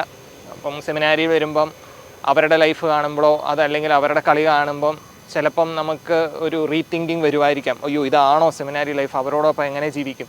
അതായിരുന്നു എന്നോട് പറഞ്ഞ ഒരു വലിയൊരു കാര്യം, ഒരു വലിയ ചലഞ്ച് അതായിരിക്കാം, അവരോടൊപ്പം അഡ്ജസ്റ്റ് ചെയ്ത് ജീവിച്ചു പോകുക എന്നുള്ളത്. പക്ഷേ എനിക്ക് ദൈവം അനുഗ്രഹിച്ച് ഞാൻ ഏറ്റവും അധികം എൻജോയ് ചെയ്തതും സന്തോഷിച്ച വർഷം ആദ്യത്തെ വർഷമാണ് ആന്ധ്രയിൽ വെച്ച്. അന്ന് ഞങ്ങൾ മൊത്തം 17 പേരുണ്ടായിരുന്നു. അപ്പോൾ ആ 17 പേരും അതിൽ 4 ആന്ധ്ര സ്റ്റുഡൻസ് ആയിരുന്നു, ബാക്കി എല്ലാവരും മലയാളികളാണ്. പക്ഷേ അവരോടൊപ്പം ഉണ്ടായിരുന്ന ആ ഒരു വർഷം ഏറ്റവും മനോഹരമായ വർഷമായിരുന്നു. എനിക്കൊരിക്കലും അവരുമായിട്ട് ഒരു ബുദ്ധിമുട്ടോ, ഞാൻ അവരുമായിട്ട് അഡ്ജസ്റ്റ് ചെയ്യുന്നതിനേക്കാളും അവർ ഞാനുമായിട്ട് അഡ്ജസ്റ്റ് ചെയ്തെന്നാണ് എനിക്ക് തോന്നിയിട്ടുള്ളത്. അപ്പോൾ അത് വളരെ സന്തോഷകരമായ ഒരു വർഷമായിരുന്നു. പിന്നീട് അങ്ങനെ എല്ലാ വർഷവും എനിക്കറിയാം. കാര്യം ഒന്ന് ഇതിനകത്തൊരു ബുദ്ധിമുട്ട് വരുന്നത് എന്താണെന്ന് വെച്ചാൽ, ഞാൻ പിന്നീട് മനസ്സിലാക്കിയത് മെഡിക്കൽ കോളേജ് എന്ന് പറയുമ്പോൾ നമുക്ക് പ്രത്യേകിച്ച് ഒരു ടൈം ടേബിൾ ഒന്നുമില്ല. എഴുന്നേൽക്കുന്നത് ഇപ്പം 8 മണിക്ക് ക്ലാസ് തുടങ്ങുമെങ്കിൽ ചിലപ്പോൾ 7:30 എഴുന്നേറ്റാൽ മതി. ആരും അന്വേഷിക്കാനില്ല, ചോദിക്കാനുമില്ല, പറയാനുമില്ല. ക്ലാസ് കഴിയുമ്പോൾ എങ്ങോട്ട് വേണമെങ്കിലും പോകാം, എപ്പോൾ വേണമെങ്കിലും തിരിച്ചു വരാം. അപ്പം അങ്ങനെ ഒരു പ്രത്യേക ടൈം ടേബിളിലൂടെ നടന്നു പോകുന്ന ഒരു ജീവിതമല്ല മെഡിസിൻ എന്നുള്ളത്. പക്ഷേ സെമിനാരി വരുമ്പോൾ കൃത്യമായ ടൈം ടേബിൾ, നമ്മൾ ഇന്ന സമയത്ത് എഴുന്നേൽക്കണം, ഇന്ന സമയത്ത് ഇന്ന കാര്യം ചെയ്യണം, ഇന്ന സമയത്ത് പ്രാർത്ഥിക്കണം, ഇന്ന സമയത്ത് പഠിക്കണം. അപ്പോൾ ആ ടൈം ടേബിളിനോട് അഡ്ജസ്റ്റ് ആവാൻ പറ്റുമോ എന്നുള്ളൊരു ചിന്തയായിരുന്നു വേറെ ഉണ്ടായിരുന്നത്. പക്ഷേ എനിക്ക് തോന്നുന്നു ആ ടൈം ടേബിളും എനിക്ക് വലിയ ബുദ്ധിമുട്ടായിട്ട് തോന്നിയില്ല. അതിന് കാരണം മിക്കവാറും ഇത്രയേ ഉള്ളൂ. ഒന്ന്, എൻ്റെ വീട്ടിൽ നല്ലൊരു ട്രെയിനിങ് ഉണ്ടായിരുന്നു. എല്ലാ അവധി ദിവസങ്ങളിൽ പള്ളിയിൽ പോകുക എന്നുള്ളത് എൻ്റെ അപ്പനും അമ്മയ്ക്കും നിർബന്ധമായിരുന്നു. അപ്പോൾ അങ്ങനെ ഒരു വളർന്നു വന്നൊരു പയ്യനാണ് ഞാൻ. പിന്നെ മാത്രമല്ല +1 +2 പഠിച്ചത് ഞാൻ മെഡിക്കൽ എൻട്രൻസിന് വേണ്ടി പ്രിപ്പയർ ചെയ്തതെല്ലാം തൃശ്ശൂർ പ്രൊഫസർ PC തോമസ് സാറിൻ്റെ ഇൻസ്റ്റിറ്റ്യൂട്ടിൽ വെച്ചാണ്. അപ്പോൾ PC തോമസ് സാറിൻ്റെ ഇൻസ്റ്റിറ്റ്യൂട്ടിലുള്ള ടൈം ടേബിൾ വെച്ച് നോക്കുമ്പം സെമിനാരി ടൈം ടേബിൾ ഒന്നുമല്ല. കാര്യം സെമിനാരിയിൽ 5:30 എഴുന്നേറ്റാൽ മതിയെങ്കിൽ സാറിൻ്റെ ഇൻസ്റ്റിറ്റ്യൂട്ടിൽ 5 മണിക്ക് എഴുന്നേക്കണം. 5 മണിക്ക് എഴുന്നേറ്റ് 5:45 കുർബാനയ്ക്ക് പോകണം. പിന്നെ അവിടുത്തെ അത്രയും ഒരു റിഗറസ് ടൈം ടേബിൾ ഞാൻ സെമിനാരി കണ്ടിട്ടില്ല. അപ്പോൾ ആ ടൈം ടേബിളിലൂടെ ജീവിച്ച് വന്ന് എനിക്ക് സെമിനാരി ടൈം ടേബിൾ എന്നുള്ളത് ഒരു ബുദ്ധിമുട്ടായിട്ട് എനിക്ക് ഒരിക്കലും വന്നില്ല. അപ്പം അങ്ങനെ ഒരു അനുഗ്രഹമായിരുന്നു. അതുകൊണ്ട് എനിക്ക് തന്നെ പറയാം, ഇപ്പോഴും ഞാൻ പറയുന്നു, മെഡിക്കൽ പ്രൊഫഷൻ മാറ്റി വെച്ച് ഞാൻ ഇങ്ങനെ വൈദിക പഠനത്തിന് വന്നിട്ട് വൈദികനാകുമ്പോൾ ഒരിക്കൽ പോലും ഇത് തെറ്റായി എന്നൊരു ചിന്ത എൻ്റെ മനസ്സിൽ വന്നിട്ടില്ല. അച്ഛൻ്റെ ചാച്ചൻ ബാങ്ക് ജോലി ആയിരുന്നല്ലോ. അപ്പം ബാങ്ക് ജോലി എന്നൊക്കെ പറയുമ്പോൾ എപ്പോഴും ട്രാൻസ്ഫറും കാര്യങ്ങളൊക്കെ ആയതുകൊണ്ട് തന്നെ താമസവും പല പല സ്ഥലത്തായി ഉണ്ടാവും. അപ്പം അതിൻ്റേതായ ബുദ്ധിമുട്ടുകൾ ഉണ്ടായിട്ടുണ്ടോ? അപ്പോൾ കുർബാനയ്ക്കൊക്കെ പോകാനായാലും പള്ളി മാറി വരുമ്പോൾ അതിൻ്റേതായ ബുദ്ധിമുട്ടുകളൊക്കെ ഫേസ് ചെയ്യേണ്ടി വന്നിട്ടുണ്ടോ? സ്ഥലം മാറുമ്പം വാടകയ്ക്കൊരു വീട് അന്വേഷിക്കുമ്പം എൻ്റെ ഫാദർ യൂഷ്വലി അന്വേഷിക്കുന്നത് തൊട്ടടുത്ത് പള്ളി ഉണ്ടോയെന്നാണ്. കാര്യം എൻ്റെ ഫാദർ എല്ലാ ദിവസവും പള്ളിയിൽ പോരുന്നൊരു വ്യക്തിയാണ്. ചുരുക്കം കുറച്ച് കാലഘട്ടങ്ങളിൽ മാത്രമേ അത് പോകാതിരിക്കാൻ പറ്റാതിരുന്നിട്ടുള്ളൂ. ചിലപ്പോൾ ഇച്ചിരി ദൂരെ കൂടുതൽ കാരണമായിരിക്കാം, അങ്ങനത്തെ എന്തെങ്കിലും, അല്ലെങ്കിൽ ആരോഗ്യ പ്രശ്നം കാരണമായിരിക്കാം. അതല്ലെങ്കിൽ എൻ്റെ ഫാദർ എല്ലാ ദിവസവും വിശുദ്ധ കുർബാനയ്ക്ക് പോരുന്നൊരു വ്യക്തിയാണ്. അപ്പോൾ അതുകൊണ്ട് വീട് സെലക്ട് ചെയ്യുമ്പം യൂഷ്വലി തൊട്ടടുത്ത് പള്ളി എവിടെയാണെന്ന് നോക്കും. പിന്നെ എപ്പോഴും ശ്രദ്ധിച്ചിരുന്ന ഒരു കാര്യം, എവിടെ പോയാലും ഒരു കാത്തലിക് സ്കൂളിൽ പഠിപ്പിക്കുക എന്നുള്ളത്, ഒന്നീ അച്ഛന്മാരുടെ അല്ലെങ്കിൽ സിസ്റ്റേഴ്സിൻ്റെ. അതുകൊണ്ട് ഞാനൊരു 6 സ്കൂളിൽ പഠിച്ചിട്ടുണ്ട്. 6 സ്കൂളും കാത്തലിക് സ്കൂളാണ്. അപ്പം അത് ഒരുപാട് എന്നെ ഇൻഫ്ലുവൻസ് ചെയ്തിട്ടുണ്ട്. അപ്പോൾ അതുകൊണ്ട് എപ്പോഴും ഈ ഒരു കാത്തലിക് ചിന്തയോടും വിശുദ്ധ കുർബാനയോടും ഒക്കെ ചേർന്ന് നിൽക്കാൻ അതെന്നെ സഹായിച്ചിട്ടുണ്ട്. അപ്പം അച്ഛൻ്റെ സ്പിരിച്വാലിറ്റിയുടെ ബേസ് എന്ന് പറയുന്നത് കുടുംബത്തിൽ നിന്നായിരുന്നു എന്ന് അച്ഛൻ വിശ്വസിക്കുന്നുണ്ട്. ഓക്കെ. അപ്പം MBBS കഴിഞ്ഞ് പിന്നെ PGക്ക് അപ്ലൈ ചെയ്തു, അതോ അതിനു മുന്നേ ഡയറക്റ്റ് സെമിനാരി പോകണം എന്നുള്ളൊരു ഡിസിഷനായിരുന്നു എടുത്തിരുന്നത്? ഞാൻ 2012 പാസ് ഔട്ടായ ആളാണ്. 2012 പുഷ്പഗിരി മെഡിക്കൽ കോളേജിൽ നിന്ന് പാസ് ഔട്ട് ആയപ്പം ഏകദേശം എൻ്റെ മനസ്സിലെ ചിന്ത സെമിനാരി പോകാം എന്നുള്ളത് തന്നെയായിരുന്നു. കാര്യം അത് കുറേ ചിന്തിച്ചും പിന്നെ അങ്ങനെയാണ് എൻ്റെ മനസ്സിൽ വന്നൊരു ചിന്ത, ഒരു ധ്യാനത്തിന് പോയേക്കാം, ധ്യാനത്തിന് പോയി പ്രാർത്ഥിച്ചിട്ട് തീരുമാനമെടുക്കാം. അങ്ങനെ 2000. പക്ഷേ അപ്പോഴും എൻ്റെ മനസ്സിൽ ഒരു ചെറിയൊരു ചിന്തയുണ്ട്, ഒരു PG എടുക്കുക. കാരണം എൻ്റെ ഏറ്റവും വലിയൊരു സ്വപ്നം സർജനാവുക എന്നുള്ളതാണ്. സർജറി എൻ്റെ ഒരു പാഷനാണ്. ഞാൻ മെഡിക്കൽ കോളേജിൽ എൻജോയ് ചെയ്ത ഏറ്റവും ഡിപ്പാർട്ട്മെൻറ്റും സർജറിയാണ്. അപ്പം എനിക്ക് സർജനാവണം എന്നുള്ളൊരു ആഗ്രഹം മനസ്സിലുണ്ട് താനും. പക്ഷേ ഇങ്ങനെ ഒരു ആഗ്രഹം ഉണ്ട് താനും, ഏത് വേണമെന്നുള്ളത് ഒരു ക്ലാഷായിരുന്നു. അപ്പോൾ അങ്ങനെ ഇരുന്നപ്പോഴാണ് ഞാനിങ്ങനെ ഒരു ധ്യാനത്തിന് പോയി. അപ്പോൾ ആ ധ്യാനത്തിന് പോയപ്പം അന്ന് അവിടെ ഉണ്ടായിരുന്ന ഒരു അച്ഛനും ഒരു സിസ്റ്ററും. അപ്പോൾ അവരുടെ അടുത്ത് ഞാൻ സംസാരിച്ചു. അപ്പോൾ അച്ഛൻ എൻ്റെ അടുത്ത് പറഞ്ഞൊരു കാര്യമുണ്ട്, നിനക്ക് PG എടുക്കണമെന്ന് ആഗ്രഹമുണ്ടോ എന്ന് ചോദിച്ചു. അപ്പോൾ ഞാൻ പറഞ്ഞു ആഗ്രഹമുണ്ട്. എന്നാൽ നീ ഒരു കാര്യം PGക്ക് വേണ്ടിയുള്ള പ്രിപ്പറേഷൻസ് ചെയ്തോ, നീ അച്ഛനാവാൻ പോകണ്ടെന്ന് പറഞ്ഞു. അപ്പോൾ ഞാൻ വിചാരിച്ചു ദൈവം ആഗ്രഹിക്കുന്നില്ല, ഞാൻ അച്ഛനാവാൻ ആഗ്രഹിക്കുന്നില്ല എന്നൊരു ചിന്തയായിരുന്നു എൻ്റെ മനസ്സിൽ അങ്ങനെ വന്നത്. അങ്ങനെയാണെങ്കിൽ ഞാൻ PGക്ക് പഠിക്കാം. അപ്പം PGക്ക് പഠിക്കുമ്പോൾ എന്തായാലും എൻട്രൻസ് എഴുതണം. അപ്പം ഒരു വർഷം, ഇപ്പോൾ 2012 ആ സമയത്ത് എൻട്രൻസിൻ്റെ കാലം കഴിഞ്ഞു. ഇനി വരുമ്പം 2013 എൻട്രൻസ്. അപ്പോൾ ഏകദേശം ഡിസംബറിലേക്കാണ് എക്സാം വരത്തുള്ളൂ. അന്ന് ഡിസംബറിലേക്കാണ് എക്സാം. അപ്പോൾ അങ്ങനെ വന്നപ്പം ഞാൻ എൻട്രൻസ് കോച്ചിങ്ങിന് പോയി. പിന്നെ ഇടയ്ക്ക് ജനറൽ പ്രാക്ടീസ് എന്ന് പറയും. ജനറൽ പ്രാക്ടീസ് എന്ന് പറയുമ്പോൾ നമ്മൾ കാഷ്വാലിറ്റി പോയിരിക്കും. അപ്പം 2-3 ഹോസ്പിറ്റൽസിൽ പേര് കൊടുക്കും. അവർ നമ്മളെ കാഷ്വാലിറ്റിയിലേക്ക് വിളിക്കും. ഓക്കെ, ഇന്ന ദിവസങ്ങളൊക്കെ വരാമോ എന്ന് ചോദിക്കും. അപ്പോൾ ഇന്ന ദിവസങ്ങളിൽ ചെല്ലും. നമ്മുടെ ബേസിക് ആയിട്ടുള്ള നീഡ്സ് വേണ്ടി, അതിന് വേണ്ടിയാണ് മെയിനായിട്ടുള്ള എയിം എന്നുള്ളത്, പഠിക്കുക എന്നുള്ളതാണ്. അങ്ങനെ എൻട്രൻസിന് പ്രിപ്പയർ ചെയ്തുകൊണ്ടിരുന്നു. അത്യാവശ്യം എനിക്ക് തോന്നുന്നു, എനിക്കൊരു വിശ്വാസമുണ്ട്, ഞാൻ എല്ലാ ദിവസവും ഒരു 12 മണിക്കൂർ ഇരുന്ന് പഠിക്കുമായിരുന്നു. കാര്യം ഇതൊരു ടൈറ്റ് കോമ്പറ്റീഷനാണ്. അങ്ങനെ എൻട്രൻസ് എഴുതി. അന്ന് ഓൾ ഇന്ത്യ എൻട്രൻസ്. അപ്പം എൻ്റെ ഒരു ആഗ്രഹം എന്താണെന്ന് വെച്ചാൽ കേരളത്തിൽ പഠിക്കാമെന്നൊരു ചിന്ത ഉണ്ടായിരുന്നുള്ളൂ. മാത്രമല്ല ഇങ്ങനെ അച്ഛനാവണമെന്നൊരു ചിന്ത മനസ്സിലുള്ളത് കൊണ്ട് കാശ് കൊടുത്ത് പഠിക്കുക എന്നുള്ളത് നടക്കുന്ന കാര്യമല്ല. അപ്പോൾ അതുകൊണ്ട് കേരളത്തിൽ അല്ലെങ്കിൽ ഇന്ത്യയിലാണെങ്കിൽ തന്നെ അതൊരു ഗവൺമെൻറ് സീറ്റിൽ കിട്ടുക എന്നൊരു ചിന്തയായിരുന്നു എൻ്റെ മനസ്സിലുണ്ടായിരുന്നത്. അങ്ങനെ എൻട്രൻസ് എഴുതി. പക്ഷേ എൻട്രൻസ് എനിക്ക് അത്ര വലിയൊരു ബുദ്ധിമുട്ടായിട്ട് എനിക്കൊന്നും തോന്നിയില്ല. എക്സാം റിസൾട്ട് വന്നപ്പം ഞാൻ ആഗ്രഹിച്ച ഒരു സീറ്റും എനിക്ക് കിട്ടില്ല എന്നെനിക്ക് മനസ്സിലായി. റാങ്ക് ഏകദേശം ഒരു 10,000 അടുത്തായിരുന്നു. അപ്പോൾ 10,000 അടുത്ത് വരുമ്പോൾ ക്ലിനിക്കൽ സീറ്റൊന്നും എനിക്ക് കിട്ടത്തില്ല, നോൺ ക്ലിനിക്കലേ ഉള്ളൂ. അപ്പോൾ ഞാൻ ഒരിക്കലും ആഗ്രഹിക്കാത്തൊരിതാണ്. അപ്പോൾ അതൊരു സത്യം പറഞ്ഞ ഒരു വലിയ ഡിപ്രഷനായിരുന്നു. ഞാൻ ഒരുപാട് കരഞ്ഞിട്ടുള്ളൊരു സമയം അതാണ്. അപ്പം ഞാൻ പറഞ്ഞു, ഞാൻ ആ ധ്യാനത്തിന് പോയായിരുന്നു. അപ്പോൾ അച്ഛൻ എൻ്റെ അടുത്ത് പറഞ്ഞു, നീ അച്ഛനാവാൻ പോകണ്ട, നീ PGക്ക് പ്രിപ്പയർ ചെയ്യാൻ പറഞ്ഞു. പക്ഷെ അച്ഛൻ എന്നോട് പറഞ്ഞൊരു കാര്യം എന്താണെന്ന് വെച്ചാൽ, നീ എല്ലാ മാസവും എന്നെ ഫോൺ ചെയ്തോണം, കോണ്ടാക്റ്റ് വിടരുതെന്ന് പറഞ്ഞു. ഞാൻ വിളിക്കുമായിരുന്നു, അച്ഛൻ സംസാരിക്കുമായിരുന്നു. ഈ റിസൾട്ട് വന്നപ്പോഴും ഞാൻ അച്ഛനെ വിളിച്ചു. അച്ഛൻ പറഞ്ഞു നീ എന്നെ വന്ന് കാണാൻ പറഞ്ഞു. അപ്പോൾ ഞാൻ അച്ഛനെ പോയി കണ്ടു. അച്ഛനെ പോയി കണ്ടപ്പം അച്ഛൻ എൻ്റെ അടുത്ത് ചോദിച്ചൊരു ചോദ്യമുണ്ട്, നിനക്ക് തോൽവിയുടെ അർത്ഥം എന്താണെന്ന് മനസ്സിലായോ എന്ന് ചോദിച്ചു. ഞാൻ അച്ഛൻ്റെ മുമ്പിൽ നിന്ന് കരയുമായിരുന്നു. അപ്പോൾ ഞാൻ പറഞ്ഞു എനിക്ക് മനസ്സിലായി, ഞാൻ ഒരുപാട് കഷ്ടപ്പെട്ട് പഠിച്ചു എന്നിട്ടും ദൈവം തന്നില്ല എന്ന് പറഞ്ഞു. അപ്പോൾ അച്ഛൻ പറഞ്ഞു എന്നാൽ നീ ഇനി ഒരു കാര്യം ചെയ്തു, നീ അച്ഛനാകാൻ പോയിക്കോളാൻ പറഞ്ഞു. അപ്പം ഞാൻ ചോദിച്ചു എന്തിനു ഞാൻ ഈ ഒരു വർഷം വെയിറ്റ് ചെയ്യുന്നതെന്ന് ചോദിച്ചു. അത് ദൈവത്തിനൊരു പദ്ധതി ഉണ്ടായിരുന്നു, ദൈവത്തിന് നിനക്ക് തോൽവിയുടെ അർത്ഥം മനസ്സിലാക്കി തരണമായിരുന്നു. നീ ഇതുവരെ എല്ലായിടത്തും വിജയിച്ച് വന്നവനാണ്, പക്ഷെ അങ്ങനെ വിജയിച്ച് വന്ന് നീ വൈദികനായാൽ ചിലപ്പോൾ നിനക്ക് തോൽക്കുന്നവരുടെ അർത്ഥം, തോൽക്കുന്നവരുടെ വേദന മനസ്സിലാവില്ല എന്ന് പറഞ്ഞു. ഞാൻ അച്ഛനോട് തിരിച്ചു ചോദിച്ചൊരു ചോദ്യമുണ്ട്, അച്ഛൻ ഞാനിപ്പം സെമിനാരി പോകണമെന്ന് എൻ്റെ വീട്ടിൽ പറഞ്ഞാൽ ആരോട് പറഞ്ഞാലും അവർ പറയും ഈ തോറ്റതിൻ്റെ വിഷമം തീർക്കാൻ വേണ്ടി അവൻ പോകുന്നതാണ്. അപ്പോൾ അച്ഛൻ പറഞ്ഞു ഏതായാലും ഇപ്പോൾ ഇതൊരു ജനുവരി മാസമല്ലേ ആയിട്ടുള്ളൂ, ഫെബ്രുവരി ഫസ്റ്റ് വീക്ക്, ജനുവരി അവസാനം അങ്ങനെ ഏതാണ്ടായിരുന്നു ആ സമയം. ഏതായാലും ഏപ്രിൽ മെയ്യിലൊക്കെയാണ് സെമിനാരി കയറാത്ത വരുന്നുള്ളൂ, 2-3 മാസം കൂടെ സമയമുണ്ട്, നിനക്ക് ദൈവം കാണിച്ചു തരും ഒരു വഴി എന്ന് പറഞ്ഞു. ശരി എന്ന് പറഞ്ഞ് ഞാൻ അവിടെ നിന്ന് പോന്നു. ഞാൻ കേരളത്തിൽ പഠിക്കണമെന്ന് ആഗ്രഹിച്ചൊരു വ്യക്തി, അതല്ലെങ്കിൽ ഒരു ഗവൺമെൻറ് സീറ്റിൽ പഠിക്കണമെന്ന് ആഗ്രഹിച്ച വ്യക്തിയാണ്. കർണാടക എക്സാം ഉണ്ട് ശരിക്കും മെഡിസിന്, അതുപോലെ തന്നെ സെൻറ്റ് ജോൺസ് ഉണ്ട്. അപ്പം ഇതൊന്നും ഞാൻ എഴുതണമെന്ന് ആഗ്രഹിച്ചൊരു വ്യക്തിയല്ല, കാര്യം അവിടെയൊക്കെ ഫീസ് കൊടുക്കണം. പക്ഷേ എൻ്റെ മനസ്സിലേക്ക് വന്നൊരു ചിന്തയാണ് ആ പരീക്ഷ എഴുത്, കിട്ടുമോ കിട്ടില്ല എന്നുള്ളത് നമുക്ക് പിന്നെ നോക്കാം. അങ്ങനെ ഞാൻ ഈ 2 പരീക്ഷ ഞാൻ എഴുതി. എൻ്റെ മനസ്സിലൊരു ചിന്ത അഡ്മിഷൻ കിട്ടുക എന്നുള്ളത് മാത്രമായിരുന്നു, കയറണോ വേണ്ടയോ എന്ന് ഞാൻ ആഗ്രഹിച്ചിട്ടില്ല, ചിന്തിച്ചിട്ടില്ല. അങ്ങനെ കർണാടകയുടെ എക്സാം എഴുതി, അതിൻ്റെ റിസൾട്ട് വന്നു. സെൻറ്റ് ജോൺസിൻ്റെ എക്സാം എഴുതി, അതിൻ്റെ റിസൾട്ട് വന്നു. കർണാടക എക്സാമിന് എനിക്ക് നല്ല റാങ്ക് ഉണ്ടായിരുന്നു, എനിക്ക് കർണാടകയിൽ ഏത് മെഡിക്കൽ കോളേജിലും അഡ്മിഷൻ കിട്ടും, ഞാൻ ആഗ്രഹിച്ച സീറ്റ് കിട്ടും.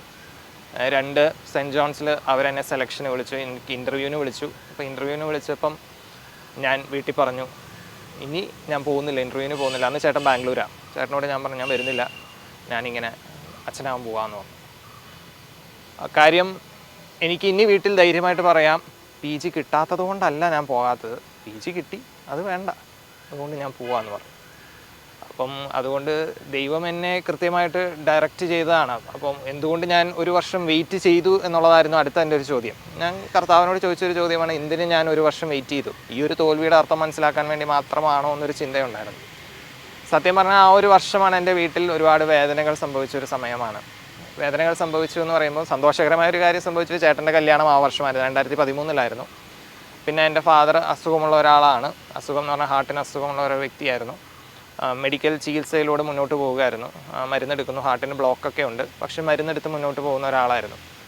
ചേട്ടൻ്റെ കല്യാണത്തിൻ്റെ സമയമൊക്കെ ആയപ്പം എൻ്റെ ഫാദറിന് എല്ലാ ദിവസവും പള്ളിയിൽ പോകുന്ന വ്യക്തിയാണ്. അപ്പം ഈ ഹാർട്ടിൻ്റെ കംപ്ലയിൻറ്റ് കുറച്ച് കൂടാൻ തുടങ്ങിയെന്ന് വെച്ചാൽ എല്ലാ ദിവസവും പള്ളിയിലേക്ക് പോകുമ്പം ഒരു ചെറിയൊരു കയറ്റമുണ്ട്.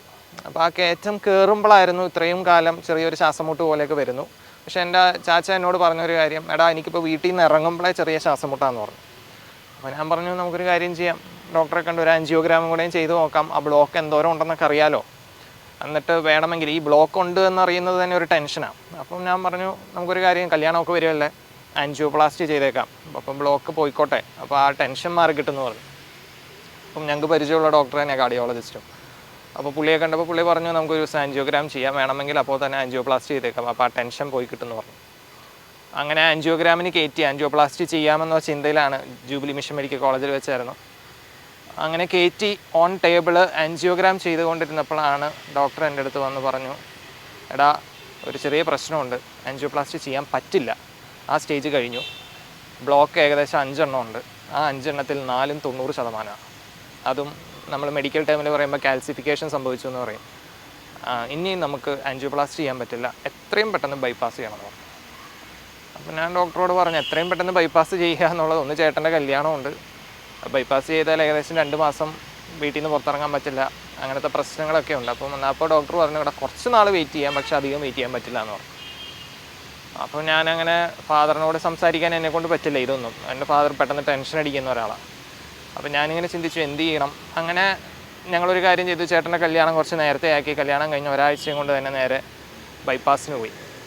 അപ്പം എൻ്റെ അമ്മ ഞാൻ സെമിനാരി കയറുമ്പോൾ എന്നോട് പറഞ്ഞിരുന്നൊരു കാര്യം, നീ പോയിക്കോ, ചാച്ചയ്ക്ക് അസുഖമാണ്, നീ പോയി കഴിയുമ്പോൾ അസുഖം കൂടും.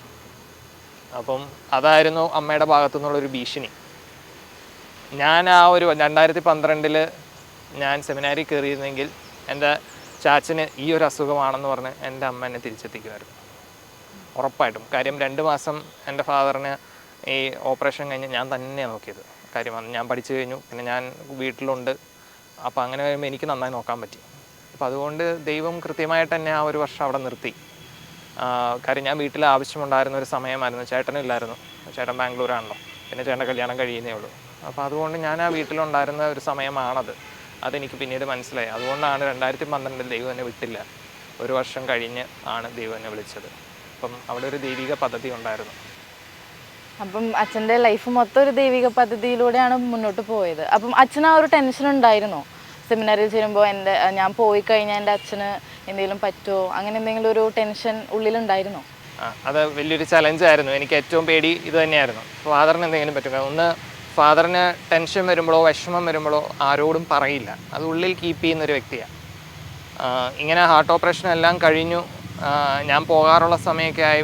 ഞാൻ ഇപ്പോൾ വീട്ടിൽ പറയുന്നതിന് മുമ്പ് തന്നെ എനിക്കറിയാം എൻ്റെ ഫാദറിന് പ്രഷർ വളരെ കൂടുതൽ, എപ്പോഴും ഹൈ ആയിട്ട് നിൽക്കുന്നൊരു വ്യക്തിയാണ്. അപ്പോൾ അതുകൊണ്ട് മരുന്ന് ഓരോ പ്രാവശ്യവും ചിലപ്പോൾ ഡോക്ടർ കൂട്ടുന്നതെന്ന് വെച്ചാൽ, ഞാൻ ഏകദേശം സെമിനാരി കയറുന്ന സമയത്ത് 4 മെഡിസിനാണ് എൻ്റെ ഫാദർ കഴിച്ചുകൊണ്ടിരുന്നത്, പ്രഷർ കൺട്രോൾ ചെയ്യാൻ വേണ്ടി മാത്രമല്ല ഡോക്ടർ പറഞ്ഞിരുന്നൊരു കാര്യമുണ്ട്, ഇടയ്ക്കിടയ്ക്ക് പ്രഷർ ചെക്ക് ചെയ്തുകൊണ്ടിരിക്കണം. അപ്പോൾ അങ്ങനെ വരുമ്പോൾ ഞാൻ വീട്ടിലുണ്ടെങ്കിൽ ചെക്ക് ചെയ്യാൻ ഞാനുണ്ട്, പക്ഷേ ഞാൻ പോയി കഴിഞ്ഞാൽ എന്ത് ചെയ്യുമെന്നൊരു ടെൻഷൻ എനിക്കുണ്ടായിരുന്നു. അന്ന് ഞാൻ സെമിനാരി കയറുമ്പം എൻ്റെ ഫാദർ ഏകദേശം എടപ്പള്ളിയിലേക്ക് വന്നു, റിട്ടയർ ചെയ്തു, എടപ്പള്ളിയിലേക്ക് എത്തി. അപ്പോൾ എൻ്റെ ഒരു ടെൻഷനും ഒരു വലിയൊരു ചലഞ്ചായിരുന്നു എൻ്റെ മുമ്പിൽ, ഫാദറിന് എന്തെങ്കിലും പറ്റുമോ. കാര്യം എൻ്റെ അമ്മ എപ്പോഴും ഫോൺ വിളിക്കുമ്പോൾ പറയുന്നത് ചാച്ചയ്ക്ക് എന്തെങ്കിലും പറ്റും, പ്രഷർ കൂടും എന്നൊക്കെ പറയും. അപ്പോൾ ഞാൻ ദൈവത്തോട് ചോദിച്ചൊരു കാര്യമുണ്ട്, ഇത്രേ ഉള്ളൂ, ഫാദറിന് 1 വർഷത്തേക്കൊന്നും പറ്റരുത്. കാര്യം ഒന്ന്, ഞാൻ ആന്ധ്രയിലാണ്, എനിക്കൊന്നും ചെയ്യാനും പറ്റില്ല. അപ്പോൾ ഇടയ്ക്കിടയ്ക്കൊന്ന് പ്രഷർ ചെക്ക് ചെയ്യാൻ ആരെങ്കിലും ഉണ്ടെങ്കിൽ നല്ല കാര്യമെന്ന് ചിന്തിച്ച ഒരു വ്യക്തിയാണ്. അങ്ങനെ ഇരിക്കുമ്പോഴാണ് എൻ്റെ കൂടെ പഠിച്ച ഒരു കൊച്ച്, ഞാൻ പുഷ്പേരി മെഡിക്കൽ കോളേജിൽ ഉണ്ടായിരുന്ന എൻ്റെ ഒരു ക്ലാസ്മേറ്റ്, അവളുടെ വീട് അടൂരാണ്. പക്ഷേ ഞാൻ ആന്ധ്രയിൽ പോയ ആ 1 വർഷം അവൾ എടപ്പള്ളിയിൽ കിൻഡർ ഹോസ്പിറ്റലിൽ ജോലി ചെയ്തു. എല്ലാ മാസവും അവൾ എൻ്റെ വീട്ടിൽ വന്ന് എൻ്റെ ഫാദറിനെയും മദറിനെയും നോക്കും, ഫാദറിൻ്റെ BP ഒക്കെ നോക്കും. അത് കഴിഞ്ഞപ്പം റിസൾട്ട് ഞാൻ ഫോൺ വിളിക്കുമ്പം എൻ്റെ അമ്മ പറയും ഇത്രമായിരുന്നു BP, അവൾ വന്ന് നോക്കി, കുഴപ്പമൊന്നുമില്ല. അപ്പം അങ്ങനെ ആ 1 വർഷം കൃത്യം അവൾ അവിടെ ഉണ്ടായിരുന്നു. ഞാൻ ആന്ധ്രയിൽ നിന്ന് വന്ന് വയനാട്ടിലേക്ക് വന്നപ്പോഴേക്കും അവൾ അവിടുന്ന് ജോലിയും കഴിഞ്ഞ് അവളും. അപ്പം ആ 1 വർഷം എൻ്റെ വീട്ടിലെ കാര്യങ്ങൾ നോക്കാൻ ദൈവം എൻ്റെ കൂടെ പഠിച്ച ഒരാളെ അവിടെ എത്തിച്ചു. അപ്പം അച്ഛൻ്റെ കോളേജിൽ ഈ പറഞ്ഞ പോലെ ഈ 5 years അച്ഛൻ പറഞ്ഞിരുന്നു ആദ്യം, കുറേ പിള്ളേരോട് ചിലപ്പോൾ അട്രാക്ഷൻ തോന്നിയിട്ടുണ്ടാവാം, വിവാഹ ജീവിതം വേണമെന്ന് തോന്നിയിട്ടുണ്ട് എന്നൊക്കെ. അപ്പം ഏതെങ്കിലും പെൺകുട്ടികൾ അങ്ങനെ വന്ന് എന്തിനാടാ ചക്കരെ അച്ഛൻ വട്ടത്തിന് പോയത് എന്നൊക്കെ ചോദിച്ചിട്ടുണ്ടോ? പച്ചയ്ക്ക് ചോദിച്ചിട്ടില്ല, പക്ഷേ ഒരു കൊച്ചെന്നോട് ചോദിച്ചിട്ടുണ്ട്, ചേട്ടന് കല്യാണം കഴിച്ചുകൂടെ, ഒരുപാട് പെണ്ണുങ്ങൾ ഇങ്ങനെ ചോദിച്ചു എന്നൊക്കെ പറഞ്ഞു. അപ്പം അതൊക്കെ എനിക്ക് വെറുതെ അത്ര കാര്യമായിട്ട് തോന്നിയിട്ടില്ല. എനിക്ക് ഫ്രണ്ട്സ് ഒരുപാടുണ്ടായിരുന്നു, ബോയ്സും ഗേൾസും ഒക്കെ ഒരുപാട് പേര് ഫ്രണ്ട്സുണ്ട്. ആരും എന്നോട് പച്ചയ്ക്ക് ചോദിച്ചിട്ടില്ല നിങ്ങൾക്ക് കല്യാണം കഴിച്ചുകൂടെ, അല്ലെങ്കിൽ അങ്ങനത്തെ കാര്യങ്ങളൊന്നും ചോദിച്ചിട്ടില്ല. പിന്നെ ആരും പ്രൊപ്പോസ് ചെയ്തിട്ടുമില്ല. അട്രാക്ഷൻ പലരോടും എനിക്ക് തോന്നിയിട്ടുണ്ടെങ്കിലും ദൈവം, ഞാൻ പറഞ്ഞല്ലോ, ദൈവം എനിക്ക് കൃത്യമായിട്ട് ലിമിറ്റേഷൻസ് എവിടെയൊക്കെയോ ഞാൻ അറിയാതെ തന്നെ തരുമായിരുന്നു. പക്ഷേ എനിക്ക് അങ്ങനെ എന്തോ ദൈവം എന്നെ പ്രൊട്ടക്റ്റ് ചെയ്തുകൊണ്ട് പോയി.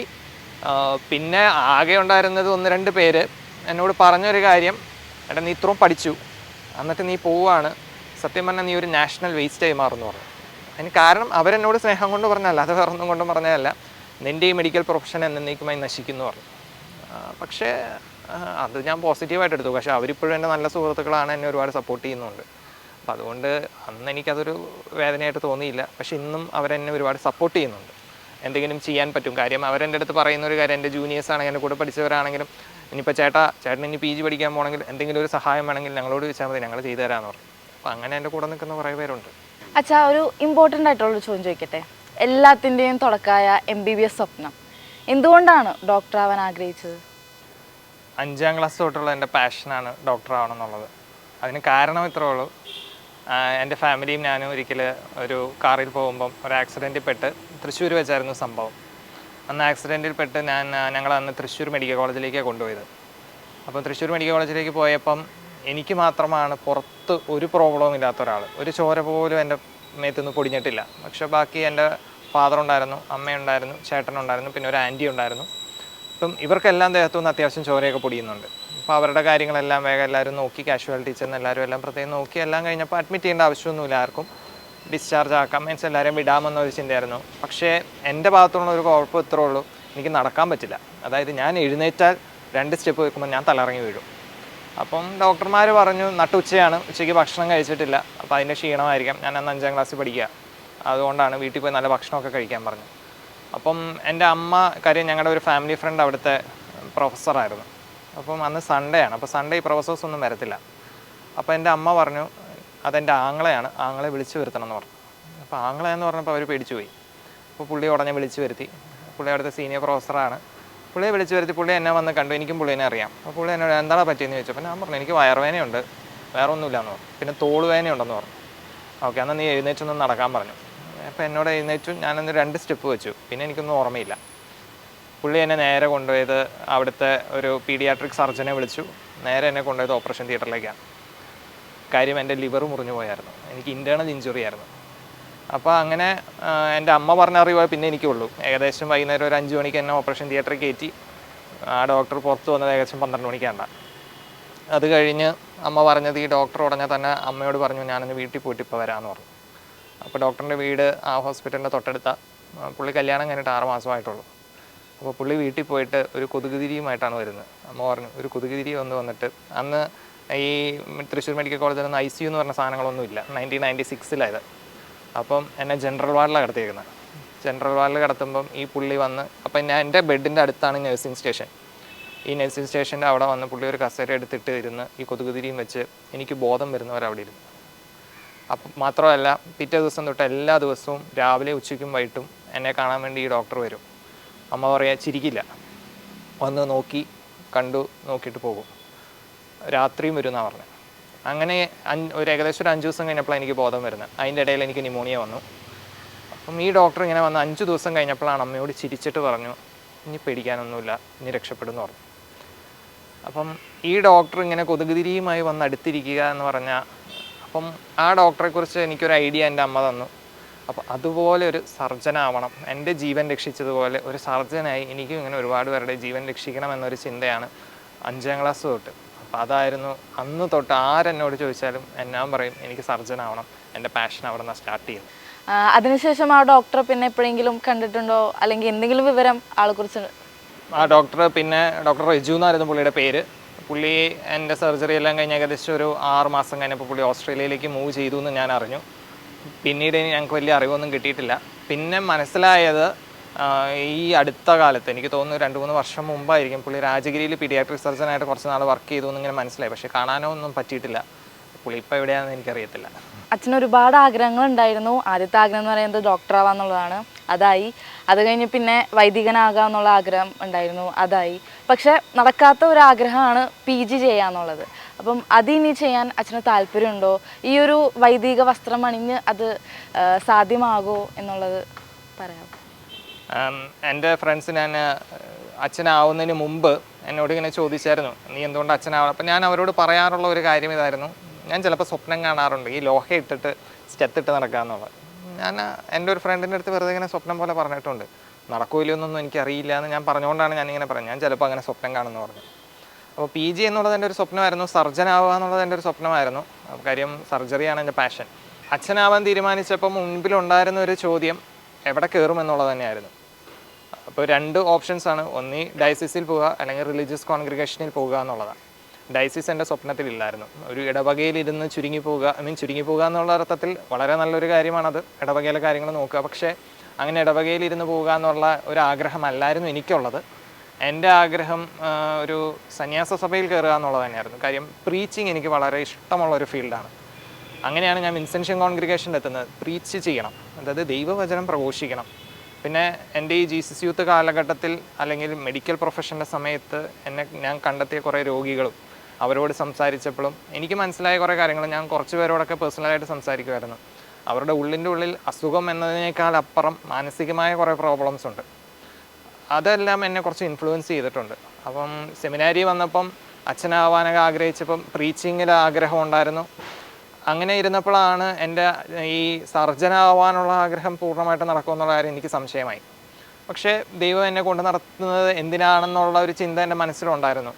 പിന്നീടാണ് ഇപ്പം നമ്മൾ ഈ സെമിനാരി കാലഘട്ടത്തിൽ ഞങ്ങൾ സെമിനാരിയിൽ നിന്ന് ധ്യാനം നയിക്കാനും അങ്ങനത്തെ കാര്യങ്ങൾക്കൊക്കെ പോകും.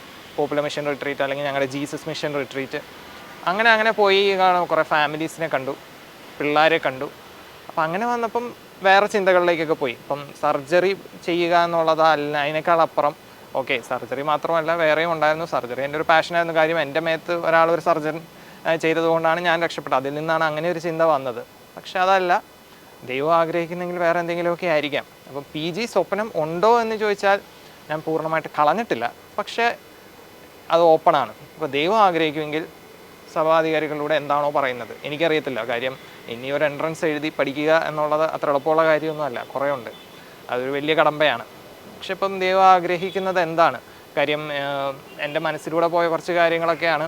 ഒന്ന്, ഞാൻ സെമിനാരി കയറിയപ്പം എൻ്റെ മനസ്സിൽ വന്നൊരു എൻ്റെ മുമ്പിൽ വരുന്നവർക്ക് ഒരു ഫിസിക്കൽ ഹീലിങ്ങിനേക്കാളും സ്പിരിച്വൽ ഹീലിംഗ്, രണ്ടും ഫിസിക്കൽ ആൻഡ് സ്പിരിച്വൽ. ഇപ്പോൾ ദൈവ അനുഗ്രഹമായി തന്ന ഒരു കഴിവാണ് ഡോക്ടർ ആവുക എന്നുള്ളത്. അതിന് ഫിസിക്കൽ ഹീലിംഗ് കൊടുക്കാൻ പറ്റും. പിന്നെ ദൈവം അനുഗ്രഹിക്കുമെങ്കിൽ ഒരു സ്പിരിച്വൽ ഹീലിംഗ്. അപ്പോൾ ഇത് രണ്ടും ഒരുമിച്ച് കൊണ്ടുപോവുക എന്നുള്ളത്. അപ്പം അവരുടെ വിഷമം മനസ്സിലാക്കി അവർക്ക് എന്തെങ്കിലും ആ രീതിയിൽ സഹായിക്കാൻ പറ്റുമെങ്കിൽ അങ്ങനെ ചെയ്യുക എന്നൊരു ചിന്തയാണ് ഇപ്പോൾ എൻ്റെ മനസ്സിലുള്ളൂ. PG എന്നുള്ളത് അത് ഞാൻ ദൈവത്തിന് വിട്ടുവെച്ചിരിക്കുന്നതാണ്. ദൈവം ആഗ്രഹിക്കുകയും കൊണ്ട് നടക്കട്ടെ. ഒരുപാട് ഡോക്ടേഴ്സ് ഉണ്ട് മെഡിസിനെ മാത്രം ഡിപ്പെൻഡ് ചെയ്ത്, അതായത് ഈ ഒരു ദൈവിക ശക്തിനെ ഒട്ടും ഡിപ്പെൻഡ് ചെയ്യാതെ ഒരു പേഷ്യൻറ്റിനെ ആ ഒരു സയൻറ്റിഫിക് കണ്ണോട് മാത്രം കണ്ട് അവർ പ്രിസ്ക്രൈബ് ചെയ്യുന്ന മെഡിസിൻസിൽ വിശ്വസിച്ച് അത് മാത്രം നടക്കൂ എന്നുള്ളൊരു കൺസെപ്റ്റുള്ള കുറേ ഡോക്ടേഴ്സ് ഉണ്ട്. അപ്പം അച്ഛൻ എന്താണ് വിശ്വസിക്കുന്നത്? അതായത് ഒരു മെഡിസിനെ മാത്രം ഡിപ്പെൻഡ് ചെയ്താൽ രക്ഷിക്കപ്പെടുന്നതാണോ മനുഷ്യജീവൻ? എനിക്ക് തോന്നുന്നു, ഞാൻ മെഡിസിൻ പഠിച്ചിരുന്ന കാലത്ത് എനിക്ക് മനസ്സിലായ ഒരു കാര്യം ശരിയാണ്. സയൻസ് നമ്മൾ പഠിക്കുമ്പം ഫെയ്ത്തിന് അവിടെ സ്ഥാനമില്ല എന്ന് പലരും പറയും. ഓക്കെ, സയൻസിന് എല്ലാത്തിനും ഉത്തരമുണ്ട്. ഈവൻ മെഡിക്കൽ പ്രൊഫഷനിൽ വരുമ്പോഴാണെങ്കിലും ഡോക്ടർ പ്രിസ്ക്രൈബ് ചെയ്യുന്നതുകൊണ്ട് ആ രോഗിയുടെ അസുഖം മാറുന്നു. പക്ഷേ എനിക്ക് തോന്നുന്നു മെഡിസിൻ പഠിക്കുന്ന ഒരാൾ ഒരിക്കലും ദൈവവിശ്വാസത്തിൽ നിന്ന് അകന്നു പോകത്തില്ല. ഏറ്റവും പ്രത്യേകമായിട്ട് ഒരു സർജനാണെന്ന് ആഗ്രഹിച്ച ഞാൻ ഒരു പേഷ്യൻറ്റിനെ ടേബിളിൽ കൊണ്ട് കിടത്തി കീറി നമ്മളകത്തേക്ക് നോക്കുമ്പം ഏറ്റവും വലിയ അത്ഭുത ലോകത്തിലേക്കാണ് ഈ പോകുന്നത്. ഇതെങ്ങനെ ഒരു മനുഷ്യൻ്റെ അകത്ത്, ഇപ്പം നമ്മുടെ രക്തക്കുഴലെടുത്ത് നോക്കുകയാണെങ്കിൽ വെയിനോ ആർട്ടറിയോ നെർവോ ഓരോന്നൊക്കെ നോക്കുകയാണെങ്കിൽ അതിൻ്റെ ലെങ്ത്ത്, പിന്നെ എത്ര മനോഹരമായി ദൈവം അത് ക്രമീകരിച്ചിരിക്കുന്നു എന്ന് നമ്മൾ മനസ്സിലാക്കുമ്പോൾ ഒരു മനുഷ്യബുദ്ധിക്ക് മനസ്സിലാക്കാൻ അത്ര എളുപ്പമൊന്നുമല്ല. അപ്പോൾ അതുകൊണ്ട് എനിക്ക് തോന്നുന്നു ശരിക്കും മെഡിസിൻ ആഗ്രഹിച്ച് മെഡിസിൻ പഠിച്ച ഒരു വ്യക്തിക്ക് ഒരിക്കലും ദൈവത്തിന് നിഷേധിക്കാൻ പറ്റില്ല. കാര്യം ഞാനൊരു മരുന്ന് പ്രിസ്ക്രൈബ് ചെയ്യുന്നു, ഇപ്പോൾ 2 പേർക്ക് മരുന്ന് പ്രിസ്ക്രൈബ് ചെയ്യുന്നു. ഒരാൾക്ക് അസുഖം മാറുന്നു, ഒരാൾക്ക് അസുഖം മാറില്ല. ചിലപ്പം അതെന്തുകൊണ്ട്? മരുന്ന് തെറ്റിയതുകൊണ്ടായിരിക്കില്ല, 2 പേർക്കും ഒരേ അസുഖമായിരിക്കാം. ഇപ്പോൾ ഈവൻ കൊറോണ വന്നപ്പം എല്ലാവർക്കും സീരിയസ് ആയിട്ടില്ല. ചിലവർക്ക് സീരിയസ് ആയി, ചിലവർക്ക് ഒരു കുഴപ്പമില്ലാത്ത ആൾക്കാർ പെട്ടെന്ന് പോയി മരിക്കുന്നു. അപ്പം അതെന്തുകൊണ്ട്? അപ്പം അങ്ങനെ നമ്മൾ വരുമ്പോൾ സത്യം പറഞ്ഞാൽ എൻ്റെ കഴിവിൽ മാത്രം ആശ്രയിച്ച് ഒരിക്കലും രക്ഷപ്പെടാൻ പറ്റുമെന്ന് ആരെങ്കിലും രക്ഷപ്പെടുത്താൻ പറ്റുമെന്ന് എനിക്ക് തോന്നുന്നില്ല. അവിടെ ദൈവം കൃത്യമായിട്ട് പ്രവർത്തിക്കുന്നുണ്ട് എന്നുള്ള വലിയൊരു ഉദാഹരണം എനിക്ക് പറയാൻ പറ്റുന്നത്, ഞാനവിടെ ഹൗസ് സർജൻസി ചെയ്തിരുന്ന സമയത്ത് ഒരു ലേഡി വന്നതാണ്. അതായത് ആ ലേഡി ആദ്യമേ കാഷ്വാലിറ്റിയിലേക്ക് വന്നപ്പോൾ ആ ലേഡി പറഞ്ഞൊരു കാര്യം ഇതാണ്: എൻ്റെ താഴെ നിന്ന് എന്തോ ഇറങ്ങിപ്പോകുന്ന പോലെ എനിക്ക് തോന്നി. അപ്പോൾ യൂഷ്വലി അത് കല്യാണം കഴിഞ്ഞ് 2 പിള്ളേരുടെ അമ്മയാണ്. അപ്പം അങ്ങനെ വരുമ്പം ആദ്യമേ നമ്മുടെ മനസ്സിലേക്ക് വരുന്ന ഒരു കാര്യം എന്താണെന്ന് വെച്ചാൽ ചിലപ്പം യൂട്രസ് താഴേക്ക് പോകാം, അല്ലെങ്കിൽ യൂറിനറി ബ്ലാഡർ താഴേക്ക് പോകാം, അങ്ങനത്തെ കാര്യങ്ങളൊക്കെ ആകാം. അപ്പോൾ അവരിത് ഒരു ലേഡി ആയതുകൊണ്ടും ഇങ്ങനെ താഴേക്ക് പോകുന്നു എന്ന് പറഞ്ഞതുകൊണ്ടും അവിടുത്തെ കാഷ്വാലിറ്റിയിലെ ഡോക്ടേഴ്സ് ഒരു കാര്യം ചെയ്തു, നേരെ ഗൈനക്ക്, അതായത് സ്ത്രീകളെ നോക്കുന്ന ഗൈനക്ക് കാഷ്വാലിറ്റിയിലേക്ക് പോയിക്കോളാൻ പറഞ്ഞു. അപ്പോൾ അന്ന് ഞാൻ ഗൈനക്ക് കാഷ്വാലിറ്റിയില്ല, ലേബർ റൂമിലേക്ക് പോയിക്കോളാൻ പറഞ്ഞു. അപ്പം ഈ ചേച്ചി വന്നു, ടേബിളിൽ കിടക്കുകയാണ്. അപ്പോൾ ചേച്ചി എൻ്റെ അടുത്ത് പറഞ്ഞു, അപ്പം ഡോക്ടറുണ്ട്. അപ്പോൾ ചേച്ചി പറഞ്ഞു എന്തോ താഴേക്ക് ഇറങ്ങിപ്പോയി. അപ്പം മാഡം പറഞ്ഞു, എടാ യൂട്രൈൻ പ്രൊലാപ്സ് ആയിരിക്കും, ഒന്ന് നോക്കാമെന്ന് പറഞ്ഞു. ഞങ്ങൾ നോക്കുമ്പോൾ കാണുന്നത് ഒരു കൊച്ചിൻ്റെ തലയാണ്. അപ്പം പെട്ടെന്ന് ചേച്ചിയോട് മാഡം ചോദിച്ചൊരു ചോദ്യമുണ്ട്, എത്ര മാസമായി? എല്ലാവർക്കും മനസ്സിലായി പ്രഗ്നൻ്റ് ആണ്, എത്ര മാസമായി എന്നാണ് ചോദിക്കുന്നത്. അപ്പം ചേച്ചി ചോദിച്ചു എന്ത് എന്ന് ചോദിച്ചു. അല്ല, പ്രഗ്നൻസ് ആയിട്ട് എത്ര മാസമായി? അപ്പോൾ ചേച്ചി ചോദിച്ചൊരു ചോദ്യം, ഞാൻ പ്രഗ്നൻ്റോ? അപ്പം മാഡവും ഞെട്ടി, ഞാനും ഞെട്ടി. പ്രഗ്നൻ്റ് ആണ്? ഇല്ല, ഞാൻ പ്രഗ്നൻ്റ് അല്ല എന്ന് പറഞ്ഞു. അപ്പോൾ ഞങ്ങൾ പറഞ്ഞു, ദേ കൊച്ചിൻ്റെ തലയാണ് പുറത്ത് കാണുന്നതെന്ന് പറഞ്ഞു. ആ ചേച്ചി ഞെട്ടലോടെയാണ് പറയുന്നത്, ഇല്ല ഞാൻ പ്രഗ്നൻ്റ് അല്ല. അപ്പം അതിൻ്റെ സത്യാവസ്ഥയൊന്നും ഞങ്ങൾക്കറിയില്ല. പക്ഷേ എനിവേ ആ കൊച്ച് പൂർണ്ണമായ മാസം തികഞ്ഞ ഒരു കൊച്ചാണ്. ഞങ്ങൾ ആ കൊച്ചിനെ പുറത്തെടുത്തു. പൂർണ്ണമായ മാസം തികഞ്ഞ ഒരു കൊച്ച്, നോർമൽ വെയിറ്റ്, ഒരു കുഴപ്പമില്ലാത്തൊരു കൊച്ച്. അപ്പം മിക്കവാറും ആ ചേച്ചി പ്രഗ്നൻ്റ് ആയിട്ട് 9 മാസം കഴിഞ്ഞിട്ടുണ്ടാകാം. അപ്പം അത് കള്ളം പറയാണോ എന്താണെന്നൊന്നും അറിയത്തില്ല. പക്ഷേ ഒരു വർഷം ഈ 9 മാസവും ഒരിക്കൽ പോലും ഒരു ഡോക്ടറെയും കണ്ടിട്ടില്ല, ഒരു മരുന്നും എടുത്തിട്ടില്ല, ഇതിനു വേണ്ടി ഒന്നും ചെയ്തിട്ടില്ല. ആ ചേച്ചി ഏതോ വീടുകളിലൊക്കെ ജോലിക്ക് പോകുന്ന ആളാണ്, നോർമലായിട്ട് എല്ലാ ജോലിക്കും പോയിട്ടുണ്ട്. പക്ഷേ ആ കൊച്ചിന് ഒരു കുഴപ്പമില്ല. അപ്പം അത് ദൈവം തന്നെ കൊണ്ടു നടക്കുന്നതായിരിക്കാം. കാര്യം ഈ കാലത്ത് നമ്മൾ അറിയാം എത്രയോ പ്രൊട്ടക്ഷൻ കൊടുത്തിട്ടാണ് ഒരു കൊച്ചിനെ പുറത്തു കൊണ്ടുവരുന്നത്. പിന്നെ ചെറിയ കാര്യങ്ങളൊക്കെ ഇപ്പം കൊച്ചിനെ അബോർട്ട് ചെയ്യാൻ വേണ്ടി എന്തെല്ലാം ചെയ്യുന്നു. പക്ഷേ ആ കൊച്ചിന് വേണ്ടി ഒന്നും ആ വീട്ടുകാർ ചെയ്തിട്ടില്ല, അതിൻ്റെ അമ്മയും ചെയ്തിട്ടില്ല. പക്ഷെ ആ കൊച്ച് വളരെ നോർമലായ ഒരു കൊച്ച് പുറത്തു വന്നു. അപ്പം നമുക്കിതിനകത്ത് പല കാര്യങ്ങളും, ഇനി സർജറി ചെയ്യേണ്ട പേഷ്യൻസ്, എല്ലാവർക്കും സർജറി ചെയ്യുന്നു, എല്ലാവർക്കും ഇൻഫെക്ഷൻ വരുന്നില്ല, ചിലർക്ക് ഇൻഫെക്ഷൻ വരുന്നു. അപ്പോൾ ഇങ്ങനെ വരുമ്പം നമ്മുടെ കഴിവ് മാത്രമല്ല, അത് ദൈവം അവിടെ പ്രവർത്തിക്കുന്നുണ്ട് എന്ന് പൂർണ്ണമായി വിശ്വസിക്കുന്നത് അത് ഓരോ കാലഘട്ടത്തിലും മെഡിസിൻ പഠിച്ചിരുന്ന കാലത്ത് എനിക്ക് വന്ന ഒരു ബോധ്യമാണ്. അപ്പോൾ അതുകൊണ്ട് മെഡിസിനും കൊണ്ട് മാത്രം രക്ഷപ്പെടുത്താൻ പറ്റുമെന്ന് പറയുന്നവരുണ്ടാവും. അവരെ കുറ്റപ്പെടുത്താനും പറ്റില്ല. ചിലപ്പോൾ അവരവരുടെ കഴിവിൽ അവർ പഠിച്ച് അവരുടെ കഴിവിൽ വിശ്വസിക്കുന്നു. പക്ഷേ ഞാൻ വിശ്വസിക്കുന്നു ഇതിലെല്ലാം ഒരു ദൈവിക കൈയില്ലാതെ ഒന്നും നടക്കില്ല എന്ന് വിശ്വസിക്കുന്ന ഒരു വ്യക്തിയാണ്. അച്ഛാ, ഈ ഒരു കാലഘട്ടത്തിൽ ഒരുപാട് ചോദ്യചിഹ്നമായിട്ട് നിൽക്കുന്ന ഒരു നമ്മുടെ സോഷ്യൽ മീഡിയ ആയാലും ക്രിസ്ത്യാനിറ്റിയിലായാലും ചോദ്യചിഹ്നമായിട്ട് നിൽക്കുന്ന ഒരു ലൈഫാണ് പൗരോഹിത്യ ജീവിതം. അപ്പം ഈ ഒരു സിറ്റുവേഷനിൽ ഒരുപാട് യുവജനങ്ങൾക്ക് ചിലപ്പം അച്ഛനാവാനും കന്യാസ്ത്രീ ആവാനും ഒക്കെ ആഗ്രഹങ്ങളുണ്ടാവും. പക്ഷെ അവർ കാണുമ്പോൾ അച്ഛന്മാരെ വളരെ മോശമായി ചിത്രീകരിക്കുന്നത് കൊണ്ട് തന്നെ അവർക്കൊരു ഡൗട്ടാണ് ഈ ഒരു ലൈഫിലേക്ക് പോകണോ വേണ്ടിയോ എന്നുള്ളത്. അപ്പോൾ അവർക്ക് അച്ഛനെ എന്ത് സന്ദേശമാണ് പറയാനുള്ളത്? പുരോഹിതനാകുക എന്നുള്ളത് വലിയ ചലഞ്ചുള്ള കാലഘട്ടം തന്നെയാണിത്, പല കാരണങ്ങളാൽ. ഇപ്പോൾ നമ്മൾ ഒരു ആളോട് അച്ഛനാവാൻ ആഗ്രഹമുണ്ടോ എന്ന് ചോദിക്കുമ്പോൾ തന്നെ അവർ പറയുന്നത് ഇപ്പോൾ അച്ഛനായ ഒരുപാട് ചീത്തപ്പേരുണ്ടാക്കും, അങ്ങനത്തെ കാര്യങ്ങളാണ്. പക്ഷേ എനിക്ക് തോന്നിയിട്ടുള്ളൊരു കാര്യം, ഈവൻ ഞാൻ അച്ഛനാവാൻ പോന്നപ്പോഴും എന്നോട് പലരും പറഞ്ഞ അല്ലെങ്കിൽ എന്നെ നിരുത്സാഹപ്പെടുത്തിയ ഒരു കാര്യം ഇതാണ്: എടാ, അച്ഛനാവാൻ പോയാൽ കയ്യിൽ എന്തെല്ലാം നല്ല കാര്യങ്ങളുണ്ടോ എല്ലാം നശിഞ്ഞു പോകുമെന്നാണ് പറഞ്ഞത്. അതെന്തുകൊണ്ട് എന്നുള്ളതൊന്നും അവരെൻ്റെ അടുത്ത് പറഞ്ഞിട്ടില്ല. മേ ബി കാര്യം ഒരുപാട് പേര് കല്ലെറിയുന്നത് കൊണ്ടായിരിക്കാം, അല്ലെങ്കിൽ പൗരോഹിത്യം എന്ന് ചോദ്യം ചെയ്യപ്പെടുന്നത് കൊണ്ടായിരിക്കാം. പക്ഷേ എൻ്റെ ഈ സെമിനാരി കാലഘട്ടത്തിലും ഞാൻ കണ്ട വ്യക്തികളും എല്ലാം എനിക്ക് മനസ്സിലായ ഒരു കാര്യം എന്താണെന്ന് വെച്ചാൽ, ശരിയാണ്, പുരോഹിതരെ ഒരുപാട് പേര് കല്ലെറിയുന്നു, സന്യാസരെ ഒരുപാട് പേര് കല്ലെറിയുന്നു. കല്ലെറിയുന്നതിൻ്റെ ഒരു കാരണം ഇന്നും പൗരോഹിത്യത്തിനും സന്യാസ ജീവിതത്തിനും വിലയുള്ളത് കൊണ്ടാണ്. വിലയില്ലാത്തതൊന്നിന് കല്ലെറിയണ്ടല്ലോ. അപ്പോൾ വിലയുള്ളത് കൊണ്ടാണ് കല്ലെറിയുന്നത്. അപ്പം മാങ്ങയുള്ള മാവിലല്ലേ എറിയുള്ളൂ. അപ്പം ഇതിനും ഫലമുള്ളത് കൊണ്ടാണ് അവർ എറിയുന്നത്. പിന്നെ ഇതിൽ നിന്ന് ഒരു കാര്യം എന്താണെന്ന് വെച്ചാൽ, അത് തന്നെയാണ് ഏറ്റവും വലിയ ചലഞ്ച്. ഈ ജീവിതം ജീവിക്കാനുള്ള ഏറ്റവും വലിയ ചലഞ്ച്, ഇത്രയും ഒരുപാട് പേര് കല്ലെറിയുമ്പോഴും ജീവിക്കാൻ പറ്റുമോ ഇല്ലയോ എന്നുള്ളതാണ് ചലഞ്ച്. പക്ഷേ ഇതിനകത്തൊരു കാര്യം മനസ്സിലാക്കേണ്ട ഒരു കാര്യം എന്താണെന്ന് വെച്ചാൽ, പൗരോഹിത്യത്തിന് എത്രയൊക്കെ കല്ലെറിഞ്ഞാലും സന്യാസത്തിന് എത്രയൊക്കെ കല്ലെറിഞ്ഞാലും ഇന്നും പുരോഹിതരെയും സന്യാസിതരെയും ആവശ്യമുള്ള ഒരുപാട് പേരുണ്ട്. അത് എനിക്ക് കൃത്യമായിട്ട് മനസ്സിലാകുന്നത്, ഞാൻ എടപ്പള്ളി പള്ളിയിൽ ഉള്ള ഒരാളാണ്. എടപ്പള്ളി പള്ളിയിൽ ഞങ്ങൾക്ക് അവിടെ ആദ്യ വെള്ളിയാഴ്ചകളിൽ അങ്ങനെ ഒരുപാട് പേര് വരും. അപ്പോൾ നമ്മൾ അടിമ വെക്കാൻ നിൽക്കും. ഈ അടിമ വെക്കാനൊക്കെ നിൽക്കുമ്പം ചെവിയിൽ വന്ന് അവരവരുടെ ആവശ്യങ്ങൾ പറയും. അപ്പോൾ ഒരിക്കലും ഒരു വ്യക്തി വന്ന് എൻ്റെ അടുത്ത് പറഞ്ഞ ഒരു ആവശ്യമാണ്, അച്ഛാ, ആ പുള്ളി വന്ന് ഇറങ്ങിയത് ബെൻസ് കാറിലാണ്, പക്ഷെ ബെൻസ് കാറിൽ വന്ന് ഇറങ്ങിയിട്ട് എൻ്റെ ചെവി പറഞ്ഞൊരു കാര്യമുണ്ട്, എനിക്ക് 5 കോടി കടമുണ്ട്. അപ്പം ഇപ്പോഴും ആ വ്യക്തിക്ക് എന്നോട് എന്തുകൊണ്ട് പറയാൻ തോന്നി? ഞാനൊരു അച്ഛനാവാൻ പോകുന്നത് കൊണ്ടാണ്, ഞാൻ ഈ ഉടുപ്പിട്ട് നിൽക്കുന്നത് കൊണ്ടാണ്. എല്ലാവരോടും ആ വ്യക്തി അത് പറയില്ല, അതുകൊണ്ടാണല്ലോ രഹസ്യമായിട്ട് പറഞ്ഞത്. അപ്പോൾ ഇന്നും അച്ഛന്മാരോടോ അല്ലെങ്കിൽ സന്യസ്തരോടോ മാത്രം പറയാൻ പറ്റുന്നതും വിശ്വസിച്ച് പറയാൻ പറ്റുന്നതും ആയ കാര്യങ്ങളുണ്ട്. ഇന്നും ആളുകൾക്കറിയാം, ഇവരോട് പറഞ്ഞാൽ ഇവർ പ്രാർത്ഥിക്കും, ഇവർക്ക് പല കാര്യങ്ങളും ചെയ്യാൻ പറ്റും. അപ്പോൾ അതുകൊണ്ട് ഇന്നും പുരോഹിതരെ ആവശ്യമുള്ള ഒരുപാട് പേരുണ്ട്, സന്യസ്തരെ ആവശ്യമുള്ള ഒരുപാട് പേരുണ്ട്. ഈ പോപ്പുലർ മിഷൻ ധ്യാനത്തിനും അല്ലെങ്കിൽ ഞങ്ങളുടെ ജീസസ് മിഷൻ ധ്യാനത്തിനും ഒക്കെ പോകുമ്പം, ഇപ്പം ജീസസ് മിഷൻ ധ്യാനം എന്ന് പറഞ്ഞാൽ ഞങ്ങൾ കുട്ടികൾക്ക് വേണ്ടി നടത്തുന്ന ഒരു ധ്യാനമാണ്. അപ്പം നമ്മുടെ മുമ്പിൽ വന്നിരുന്ന ചില കുട്ടികൾ കരയും. അപ്പോൾ കരയുമ്പോൾ അവരുടെ ഉള്ളിൽ നിന്ന് അവർ പറയുന്ന കാര്യങ്ങൾ മനസ്സിലാക്കുമ്പം ഈവൺ അവരുടെ പേരൻസിനോട് പോലും അത് പറഞ്ഞിട്ടില്ല.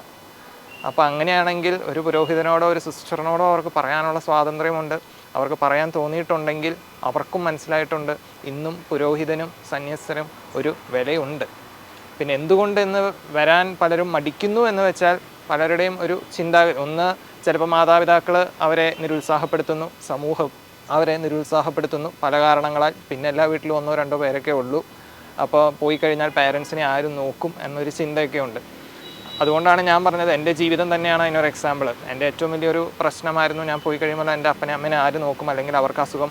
അതിനാണ് കൃത്യമായിട്ട് ദൈവം ഒരു കൊച്ചിനെ ഞാൻ പറഞ്ഞു എടപ്പള്ളിയിൽ ഒരു ഹോസ്പിറ്റലിൽ കൊണ്ടാക്കി.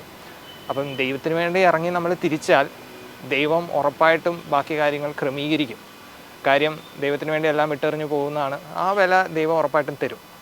അപ്പം ഈ ഇന്നത്തെ കാലഘട്ടം മനസ്സിലാക്കേണ്ട ഒരു കാര്യം എന്താണെന്ന് വെച്ചാൽ, മനസ്സിൽ എപ്പോഴെങ്കിലും ഒരു ആഗ്രഹം തോന്നിയിട്ടുണ്ട്, എനിക്കിങ്ങനെ ഒരു അച്ഛനാവണം, എനിക്കൊരു സിസ്റ്റർ ആകണം എന്ന് തോന്നിയിട്ടുണ്ടെങ്കിൽ അത് കെടുത്തിക്കളയരുത്. ആരോടെങ്കിലുമൊക്കെ പങ്കുവെച്ച് അതെന്തുകൊണ്ട് എനിക്കിങ്ങനെ ഒരു ആഗ്രഹം വന്നു. അത് ഏത് കാലഘട്ടത്തിൽ വേണമെങ്കിലും വരാം. ചിലപ്പോൾ 10ാം ക്ലാസ്സിലായിരിക്കാം വരുന്നത്, ചിലപ്പോൾ +2-ലായിരിക്കാം വരുന്നത്, ചിലപ്പോൾ ഡിഗ്രി പഠിക്കുമ്പോഴായിരിക്കും വരുന്നത്, ചിലപ്പോൾ കല്യാണം ആലോചിക്കുമ്പോഴായിരിക്കും എനിക്കിങ്ങനെ ഒരു ചിന്ത വരുന്നത്. അപ്പോൾ ആ ചിന്ത വരുമ്പം അതൊരിക്കലും കെടുത്തിക്കളയാതെ ആരോടെങ്കിലുമൊക്കെ ഒന്ന് ഷെയർ ചെയ്ത് അത് വളർത്തിയെടുക്കാൻ പറ്റുമെങ്കിൽ വളർത്തിയെടുക്കുക. കാര്യം ഇങ്ങനെ ഒരു ആഗ്രഹം വെറുതെ ആരുടെ മനസ്സിൽ വരുന്നില്ല, അത് ദൈവം തോന്നിപ്പിക്കുന്നതാണ്.